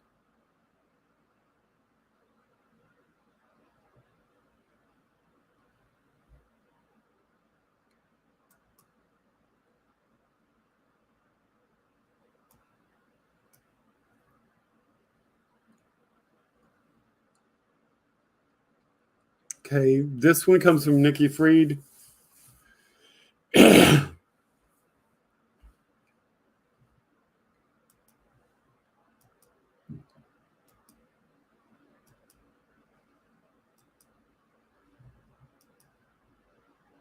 She calls this man a patriot, as well as she should. Description says, retired U.S. Navy Commander Wes Rexrod had this to say about book bans. Parents are more than capable of deciding what books our kids can read without government oversight. So this is a video of him in front of Martin County School District. So I'll take myself. Good evening, everyone. I'm Wes Rexrod. I'm a parent to a middle school student here in Martin County, former senior reactor operator at the nuclear power plant up on Hudson Island, and commander, United States Navy, retired. Ray Bradbury, the author of Fahrenheit 451, had a great quote. You don't have to burn books to destroy a culture. You just have to get people to stop reading them. On September 11, 2001, I was on board USS Theodore Roosevelt when religious fanatics who wouldn't even let women be educated flew planes into the World Trade Center and my Pentagon. Spent the last decade of my naval career fighting religious fascism abroad. Never thought I'd have to fight it right here in the United States of America. I grew up in rural South Carolina, and books got me out of the trailer parks.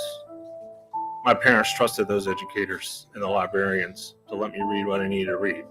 I spent 21 years in the Naval Nuclear Propulsion Program, where Admiral Hyman Rickover said a questioning attitude was the key to success in the nuclear power program. I want my son exposed to different ideas and different viewpoints so that he can learn to think critically and not be force-fed somebody else's opinion. We've all been exposed to different opinions. Makes us better, makes us stronger. Adversity has made me stronger. I didn't sacrifice 21 years of my life to stand idly by while religious fanatics and other fanatics try to impose fascism on my country.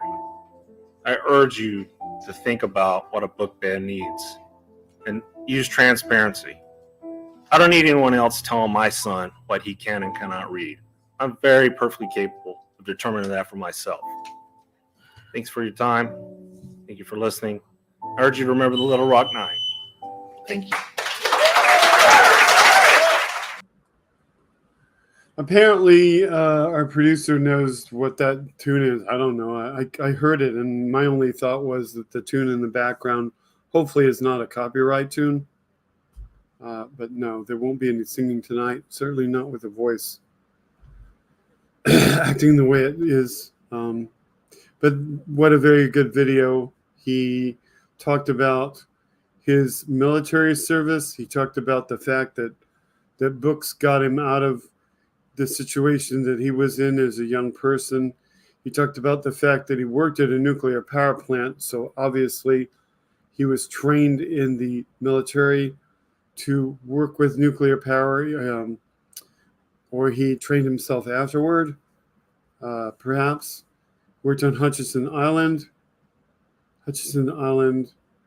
nuclear power plant. I believe that is in Martin County. He mentioned the book Fahrenheit 451. A lot of people are familiar with 1984. I'm not sure how many of you also are familiar with Fahrenheit 451, but Fahrenheit 451 is Ray Bradbury's book that is similar. It is basically about the banning of books, a futuristic society that bans books. And the title comes from the fact that book paper burns at 451 degrees Fahrenheit. I know this because I read the book. That was one of my high school books. So that is definitely one of my favorites. It is a constant theme that Republicans get it wrong and think somehow that the book that's being banned is the Bible. No, it's not. But the books that are being banned are the books that they want to ban. They are always the evil protagonists in the story. They're trying to ban every book that allows a person to open their mind and learn and have a cognitive thought that's different from all of the thoughts that they think everyone must be indoctrinated in. And the book is about that. It's about not allowing people to be limited by the actions of a government. Now, they think that because the Democrats are in power in one or both bodies, as the president, as the Senate, then they interpret the book that the Democrats have to be got out of power, because that's what they get from the book. But the reality is the Republicans, the ones controlling the House and trying to control the Senate and trying to regain the presidency, are exactly what the book warns against. So his statement was absolutely correct. I mean, just 100%. Thank you, sir, for your service. I think we have another email. So all of the producer submissions tonight are really good ones, as always.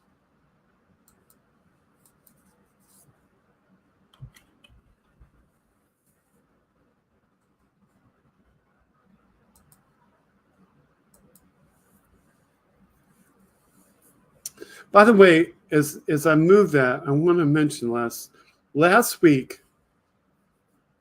I hope that the producer doesn't get mad for me saying this. Last week, there was the thought that while I was away and doing something else, that we might have had a guest host for this show. But the thing is, the show's not set up to have a guest host without me being involved in the show. So with that in mind, last week we had a technical problem. We had an internet problem. Yeah, I got new internet back in December. I upgraded my internet access to try to make things run more smoothly. It actually failed last week. It was going out repeatedly. So that was one of the things I had to do last week was get my internet fixed. So hopefully at some point we'll have it set up where we have a secondary set of channels to make it possible for when I need time off, we still have a show. But the weeks prior to last week, we took off because of the spring holiday season, the religious events going on, and my activity level. It just wasn't really possible to do a show. You know, could have thrown one together. It would have been a mediocre show. And don't like to do a mediocre show.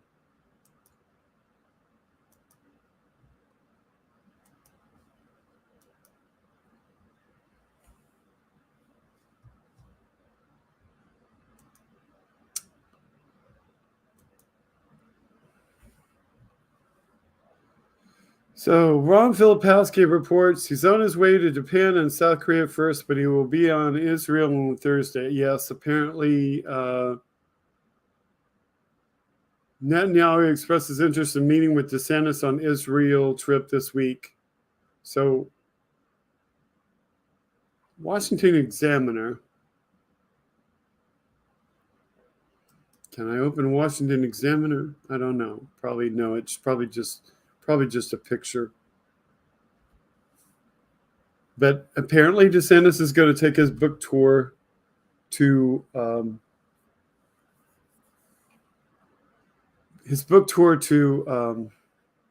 Israel. No, we didn't have a show last week. Okay, so here's what happened. And there was a request to not do a show on behalf of the moderators, producer and I, to Hi TVT Live. There was a request to not do a show on the week of Palm Sunday. Palm Sunday is the Sunday before Easter. So as to not mess with what was going on with people's families and their religious practices. There was a request not to do the show on Easter, again, for the same reason. Because even if you're not religious, you do usually celebrate Easter with your family. So we were going to take 2 weeks off. The thing was, though, is I went to an air show on the 16th, which was last week. So I went to an air show with a friend, and I was at the air show all day, and I did not know if I would get back from the air show on time because I had not gone to an air show of this type in more than 20 years. And I've not gone to an air show of this type ever that involved being on the flight line, which means that I wasn't just on the fringe of it, watching the planes fly by and away from all the traffic, like, you know, at the two ends of where they might block off the road during the air show because they have to. And easy to leave because if you're at one extreme or the other and you're watching the air show looking from the side, as the air show's about to end, you could leave because you'd be at the extreme. You'd be out there out where they've not blocked the road. You could either go one way or the other and leave and follow the roads around and get back to home. But I was dead center in the middle, where the planes literally fly over your head. And I had no idea of knowing how much traffic we would be in and whether I would get home on time. Then there's the thing that the air show begins at 11:30 in the morning. And you got to get there on the road that you can get there. And there's 2 lanes to get there. And I'm like, I don't know how much traffic there is. I haven't gone to one of these air shows. I have no clue how long it's going to take us to get there. So I think we got there about an hour early, something like that. And the air show begins at 11:30. And so, go there and get to the air show. So leave home at whatever time it was. It must have been like 9:30, 10 o'clock in the morning. And, and then leave the air show at 4 in the afternoon. This show ostensibly starts at 7. But the main thing was I was entertaining my friend, and there was no time to plan a show. Couldn't get together the topics. And then, we talked about having a guest host, but then the technology wasn't working. And if you've watched this show before, you've seen what happens when I disappear from the show. When my connection disappears from the show, everything can stop and nothing happens. I mean, it really depends, that because typically I've got 2 computers running this show. I've got the one that you're seeing me on right now that the camera is connected to, and I've got that second computer that's logged in. But if you think back to when I started this show a little over a year ago, I had one computer, and when that computer would freeze and I would lose my connection, everything would go down with it. And so that was really the case. I was having internet issues. I couldn't transfer the channel to the person who would have wanted to guest host the show because there's an authorization that goes on. I mean, you can move a YouTube channel to somebody else, but you need 2 days to authorize it with a driver's license to be able to broadcast on it. And you got to do that if you want to do that through StreamYard, because you got to be able to set it up to where it works. So that was what was going on. Internet decided to go haywire and just go in and out. And ultimately, it was what I had read about the gateway, the little product that the internet comes through, is that if the gateway can't do this firmware update, then the gateway will keep trying, keep resetting, keep trying to do it. When I got the new gateway installed, poof, it updated, and it's been stable ever since. So that's what happened. That's why we couldn't do anything. But hopefully in the future, we'll just have another set of channels, called something, Freedom Speech and You Too, perhaps, or whatever my guest host will call it. And we'll simply post that, we're not up on this channel this week, we're up on the other channel. And then it'll be possible to keep it going in my absence. Because really, everybody deserves a little bit of time off for certain things, for certain events. The air show was fantastic. You're probably wondering why I didn't take pictures. Primarily because I didn't want to drag everything out there and then have to have my friend watch my camera. Primarily because I wanted to be good to my body, because I really shouldn't stand up very much because of one of the conditions that I have on my foot.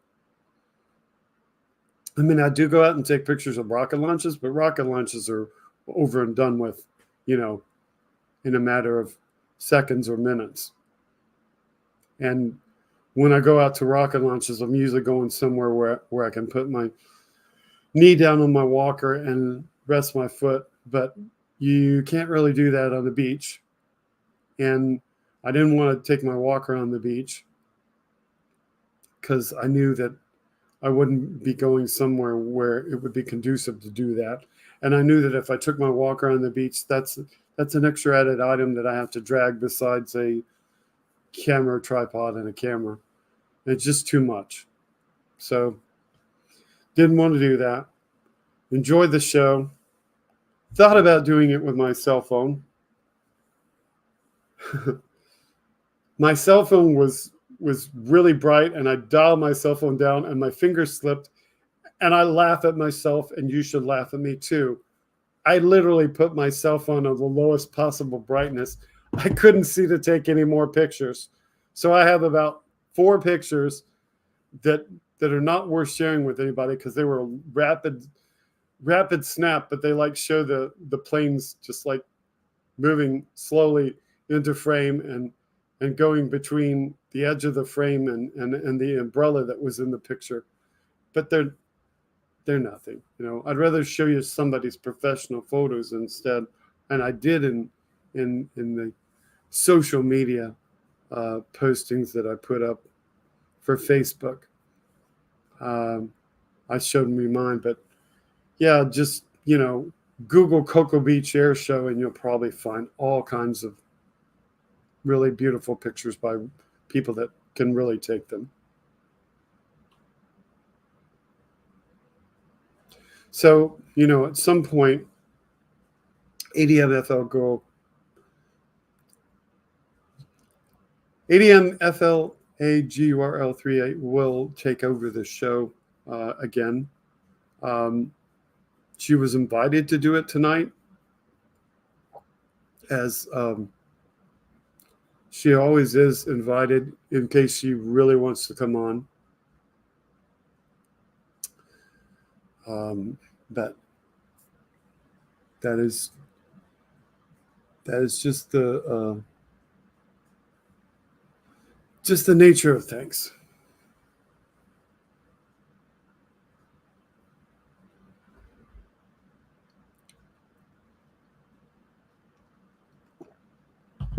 And we have a quiet night tonight because the trolls don't even know that we're on.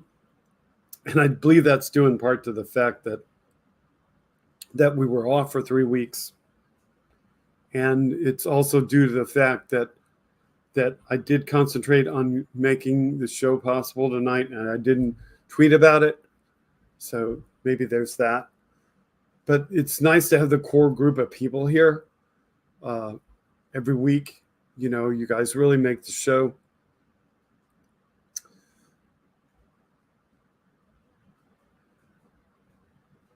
So it's just the way that these things are set up. We're working on it.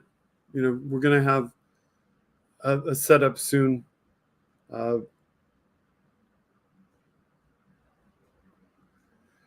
I could post a link to get guests on, but then if we have a troll lurking, then they get the same link. So that's the problem with that, Rosebud.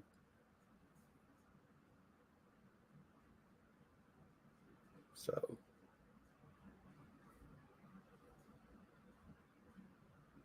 Because the problem with the link is when you give somebody the link, they can get on regardless of who they are. So if you give it to one person who shouldn't have it, they can give it to somebody else.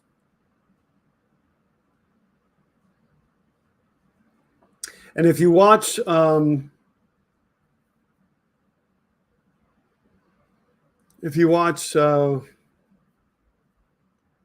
what's his name? I'm drawing a blank on his name. I know his name is Dan. Liberal Dan. That's it. If you watch Liberal Dan, you know that like he has people call in and he looks for you to say that you're coming on and you do the phone call. The thing about it is doing the phone call the way Liberal Dan does. I don't know if he's using equipment to do that phone call or if he's using a stream to do the phone call. I can set it up that way to do the phone call, but I mean, we'll see if that works. You can't really delete a link because a link, it might be possible with what Richard Ojeda is using, the way that he does it, but the way that I'm doing it, the link is good for the length of the show.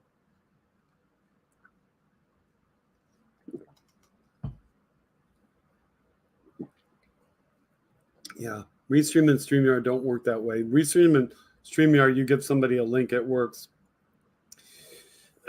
You can still like keep them in a box and not let them on, but they could keep trying and just like probably overwhelm the system.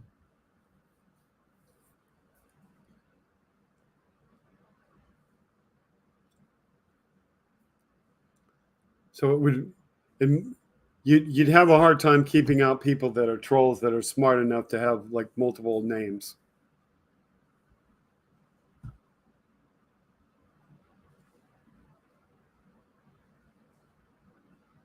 Yeah, you do get them. You are in a waiting room. That is true.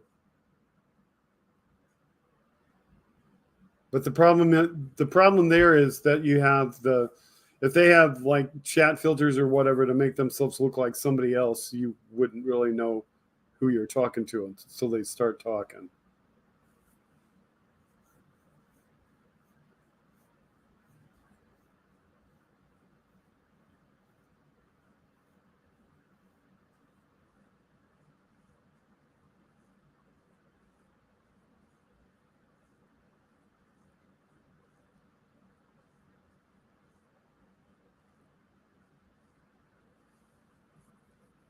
I mean, it can be done with me running it, and in that case, I'm running it, and she's hosting, and that means that she's totally responsible for the content of the show, and picking all of the topics, and then the other thing is that is that because she doesn't have a computer yet, she would give me all of her links and I would post in her links for her. And see, that was the main thing. If we had tried to do it last week through me using my phone, then I would have been able to get her on last week, but we would not have had any of the video presentations or the websites or any of that stuff. She would have had to read everything from her side, and you would have had to like go into the website yourself and read along, or you'd have to go later. So you'd lose all of the presentations. Now, when she gets the computer and gets it working, or when we find a way to make it working, because it's a channel that she's hosting, maybe in association with this, then it might be easier for her to present stuff as well, share her screen. She says text talk sucks. Yeah, that is right. It is very much one way. I mean, if you want to come on and preach to everybody about a certain topic, if you want to just really, really talk. So there's that.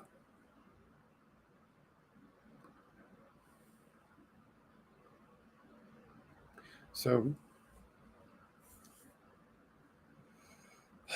what about you all out there? We're talking about the guest hosting and all that stuff, but what else do you want to talk about?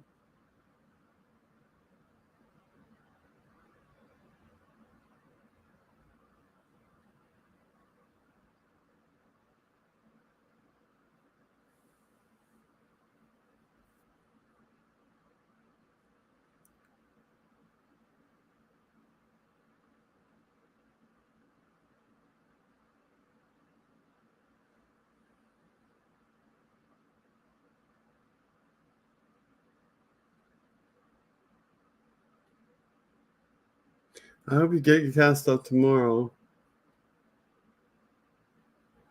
You have to take pictures of yourself without the cast. Like, do we think Trump will show up for court this week? That's a good question. I guess we'll know when we start seeing his Trump Force One flying.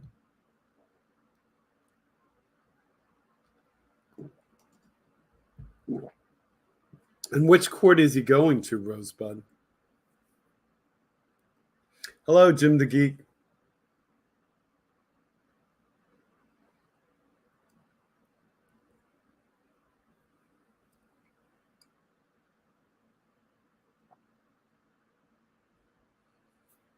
He probably has to show up.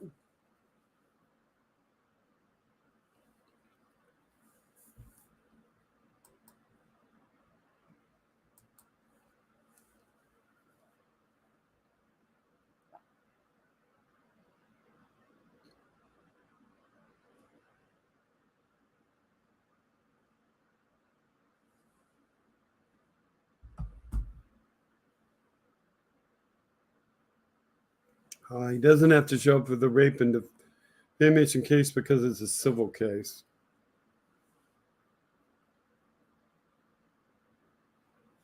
Yeah, he probably won't show up for that one then.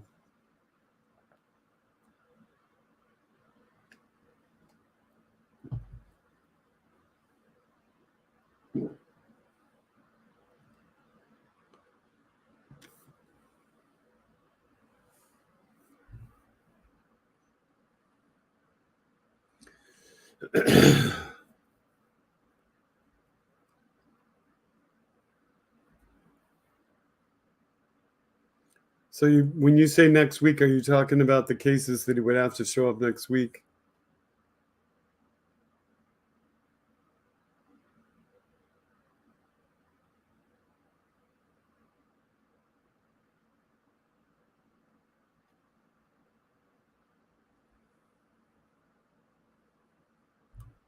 Doesn't have to, but the jury may take that negatively.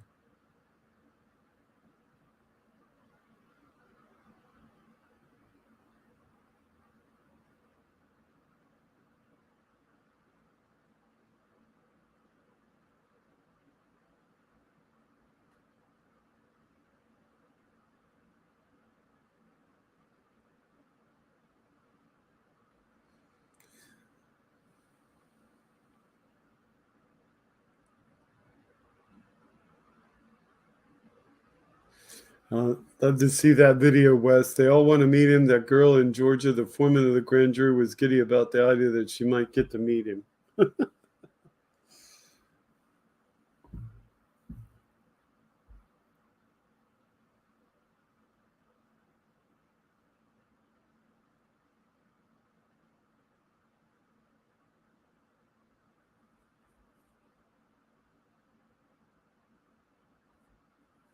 So what you talking about out there amongst yourselves?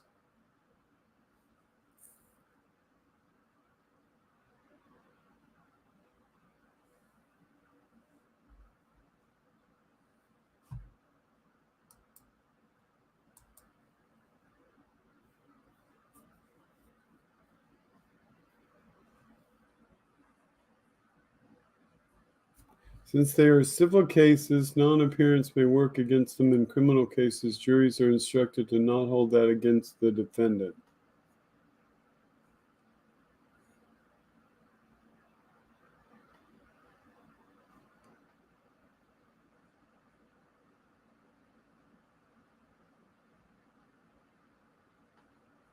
Yeah, we've talked about having an audio podcast version. The key thing to that, though, is trying to like take a portion of the show and just pull out a portion of the show. So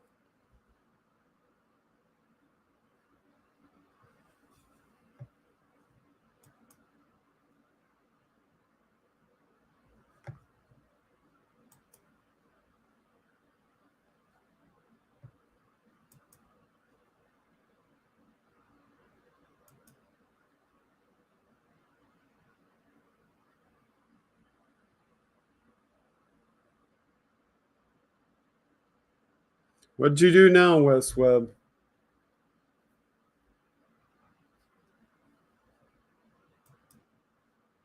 And Wes, were you trying to call the line? Because somebody tried to call the number. You got to tell me if you're trying to call the number, Wes. Yes, we've been talking about a audio podcast version taken from the show. Wouldn't be the whole show, because there's like right now I'm pulling the audience and just, you know, talking really slow and reading what you're saying without doing a lot of talking. So you won't listen to something like that. No, we're just talking about like a few topics and picking some portion of the show to do a podcast that's audio. But the key thing is, you know, identifying those topics that we want to pull for that and putting it up on audio. And one of the things that we could do, you know, Dame Edna died.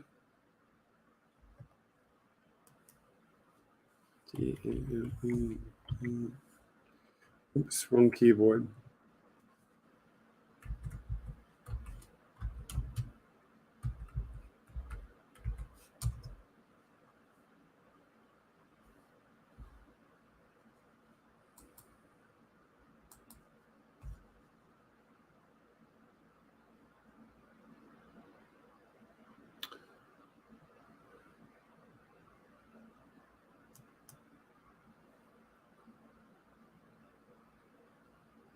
Do they have a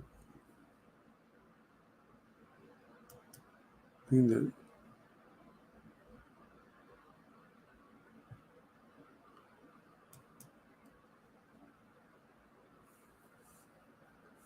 so see if I can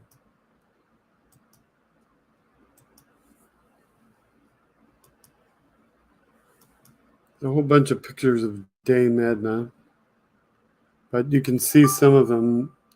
It was Barry Humphries, the Australian comedian who played the alter ego Dame Edna, and he looked like that in real life. They have a side by side.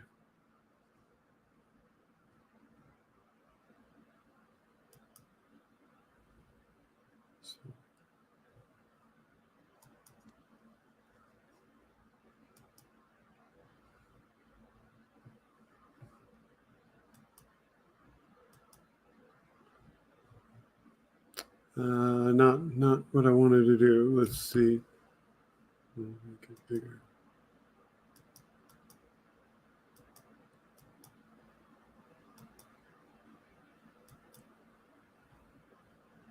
Too big. Too fast. Sorry.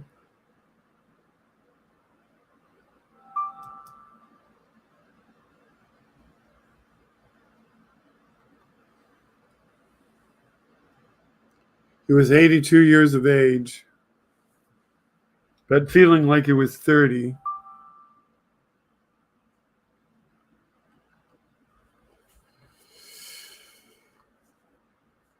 But he played that part, so.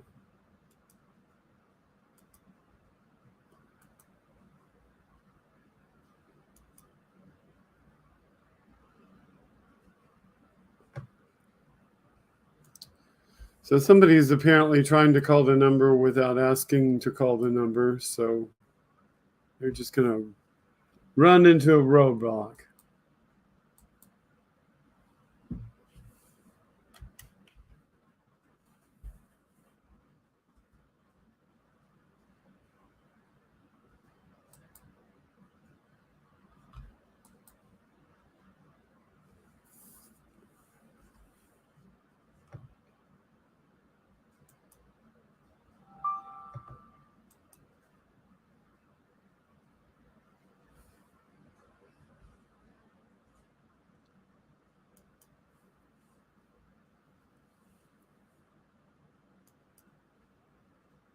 So this is a new video.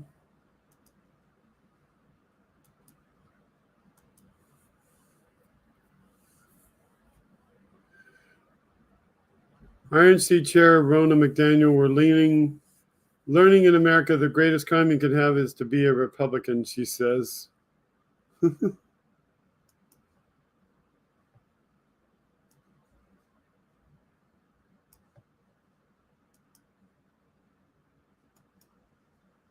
I think Republicans are outraged, rightfully so. We have watched Bragg run for office saying he was going to go after Donald Trump. He's keeping this campaign promise. And we're learning in America the greatest crime you can have is to be a Republican.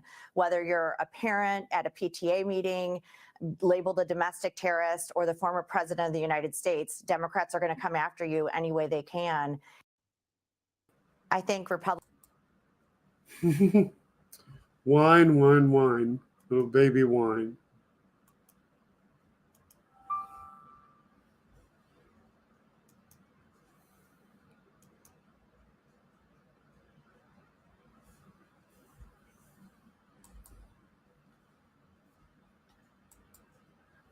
So apparently,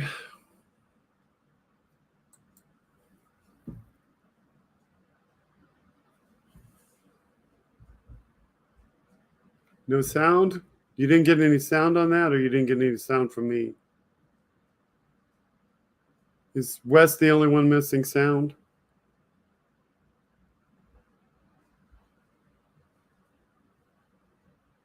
Did the video not have sound? It had sound for me. I don't know if it had sound for you. Hello?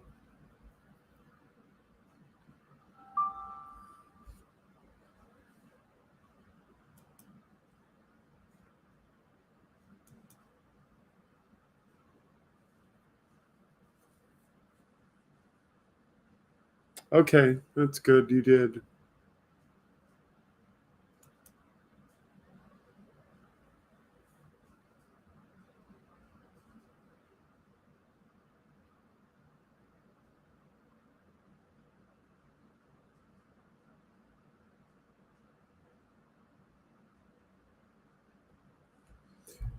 Okay.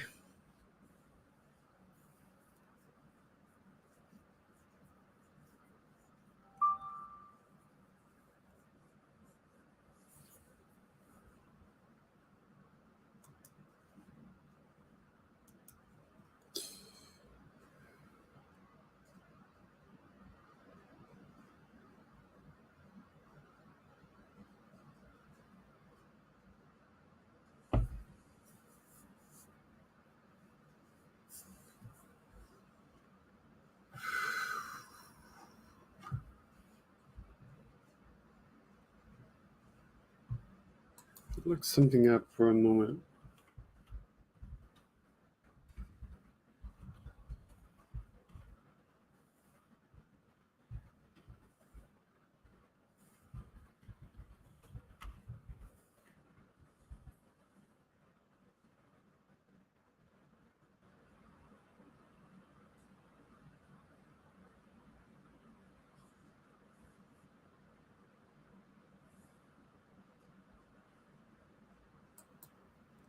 Okay.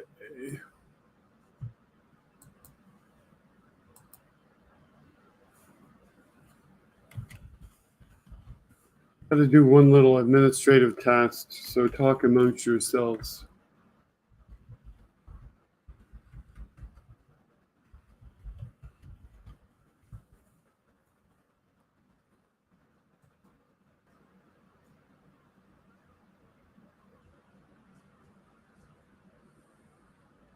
I don't know if it's this account or the other account.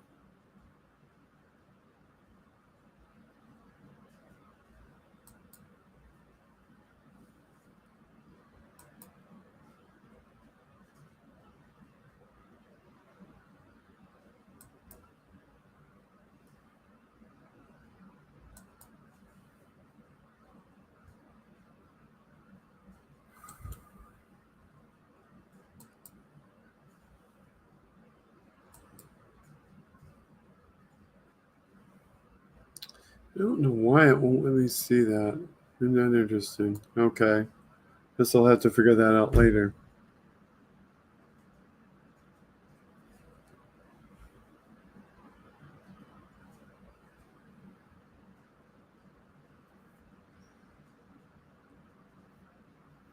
So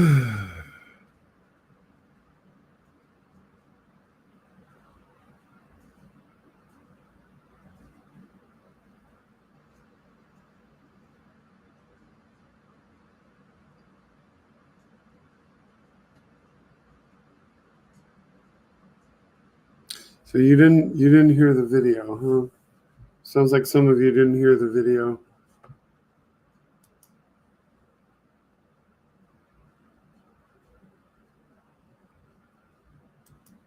Well, we'll redo that.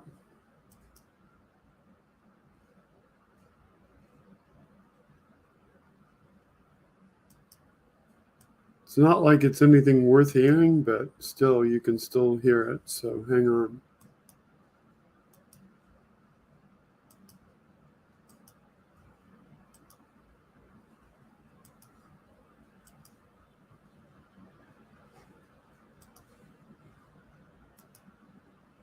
I think Republicans are outraged, rightfully so. We have watched Bragg run for office saying he was going to go after Donald Trump. He's keeping this campaign promise. And we're learning in America the greatest crime you can have is to be a Republican. Whether you're a parent at a PTA meeting, labeled a domestic terrorist, or the former president of the United States, Democrats are going to come after you any way they can. That's what she said. Not true, but that's what she said.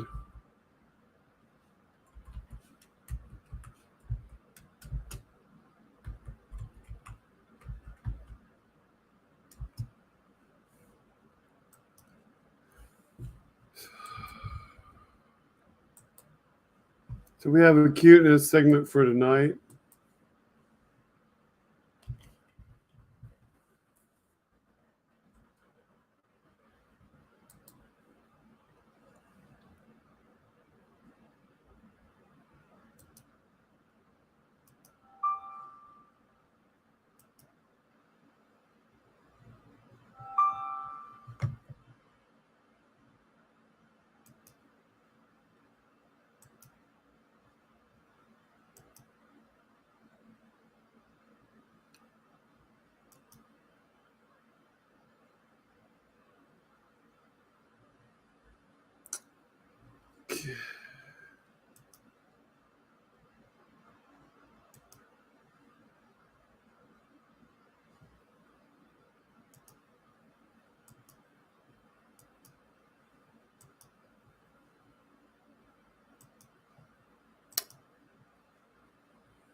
You didn't need a video of a red panda eating an apple, but here you go. So this is the video. And there's got to be sound. Or maybe there isn't. The sound is up. So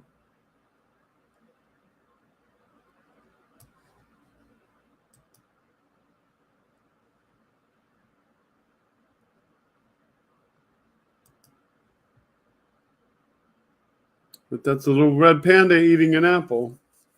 Hi, Casper.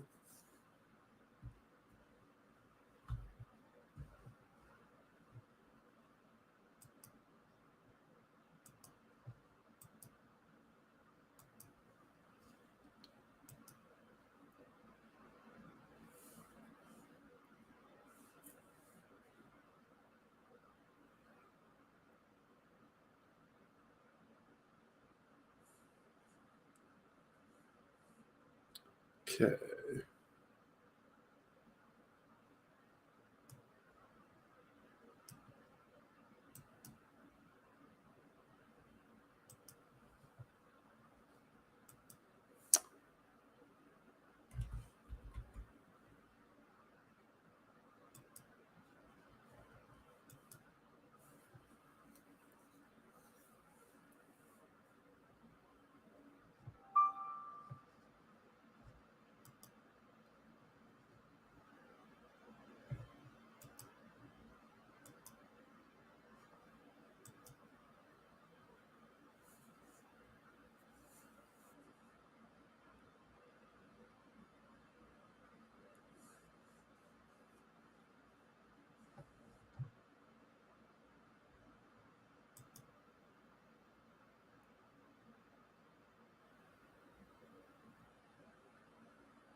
Okay.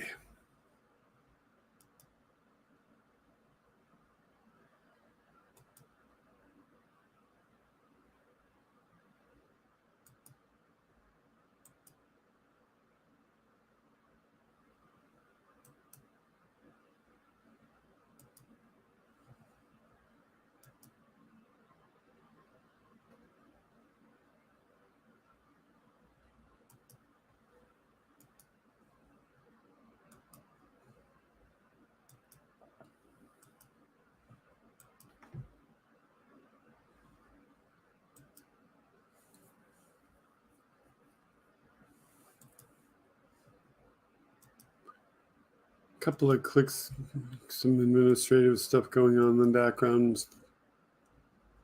Show related stuff, but nothing I can talk about.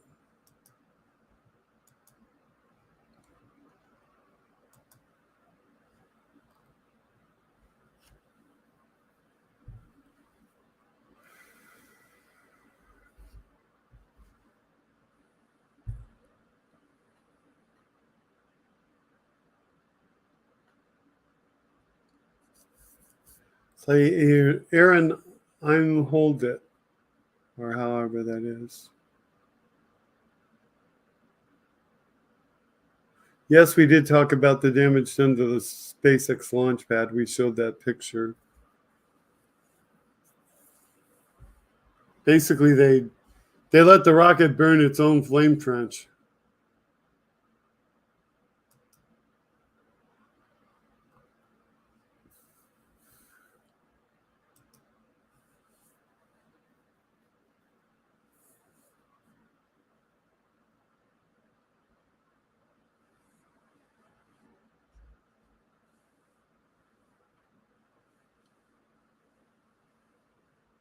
Okay.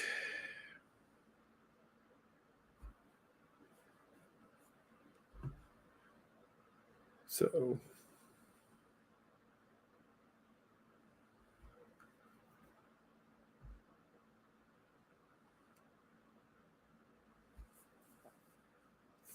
folks, I'm going to close it down for the week.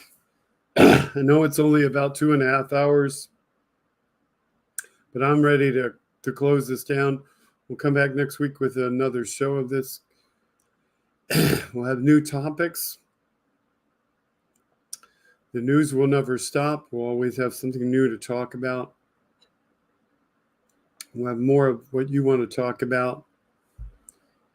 And we'll keep it so that you have your say in what goes on in the discussion. We'll see you all next week on Free to Speech and You. I know you just got here, but hey, I've got to keep it to this schedule tonight. So that's what I'm going to do. Okay. Thank you so much. Be sure to like and subscribe. Before I say yes, we will be here. We'll double check the calendar.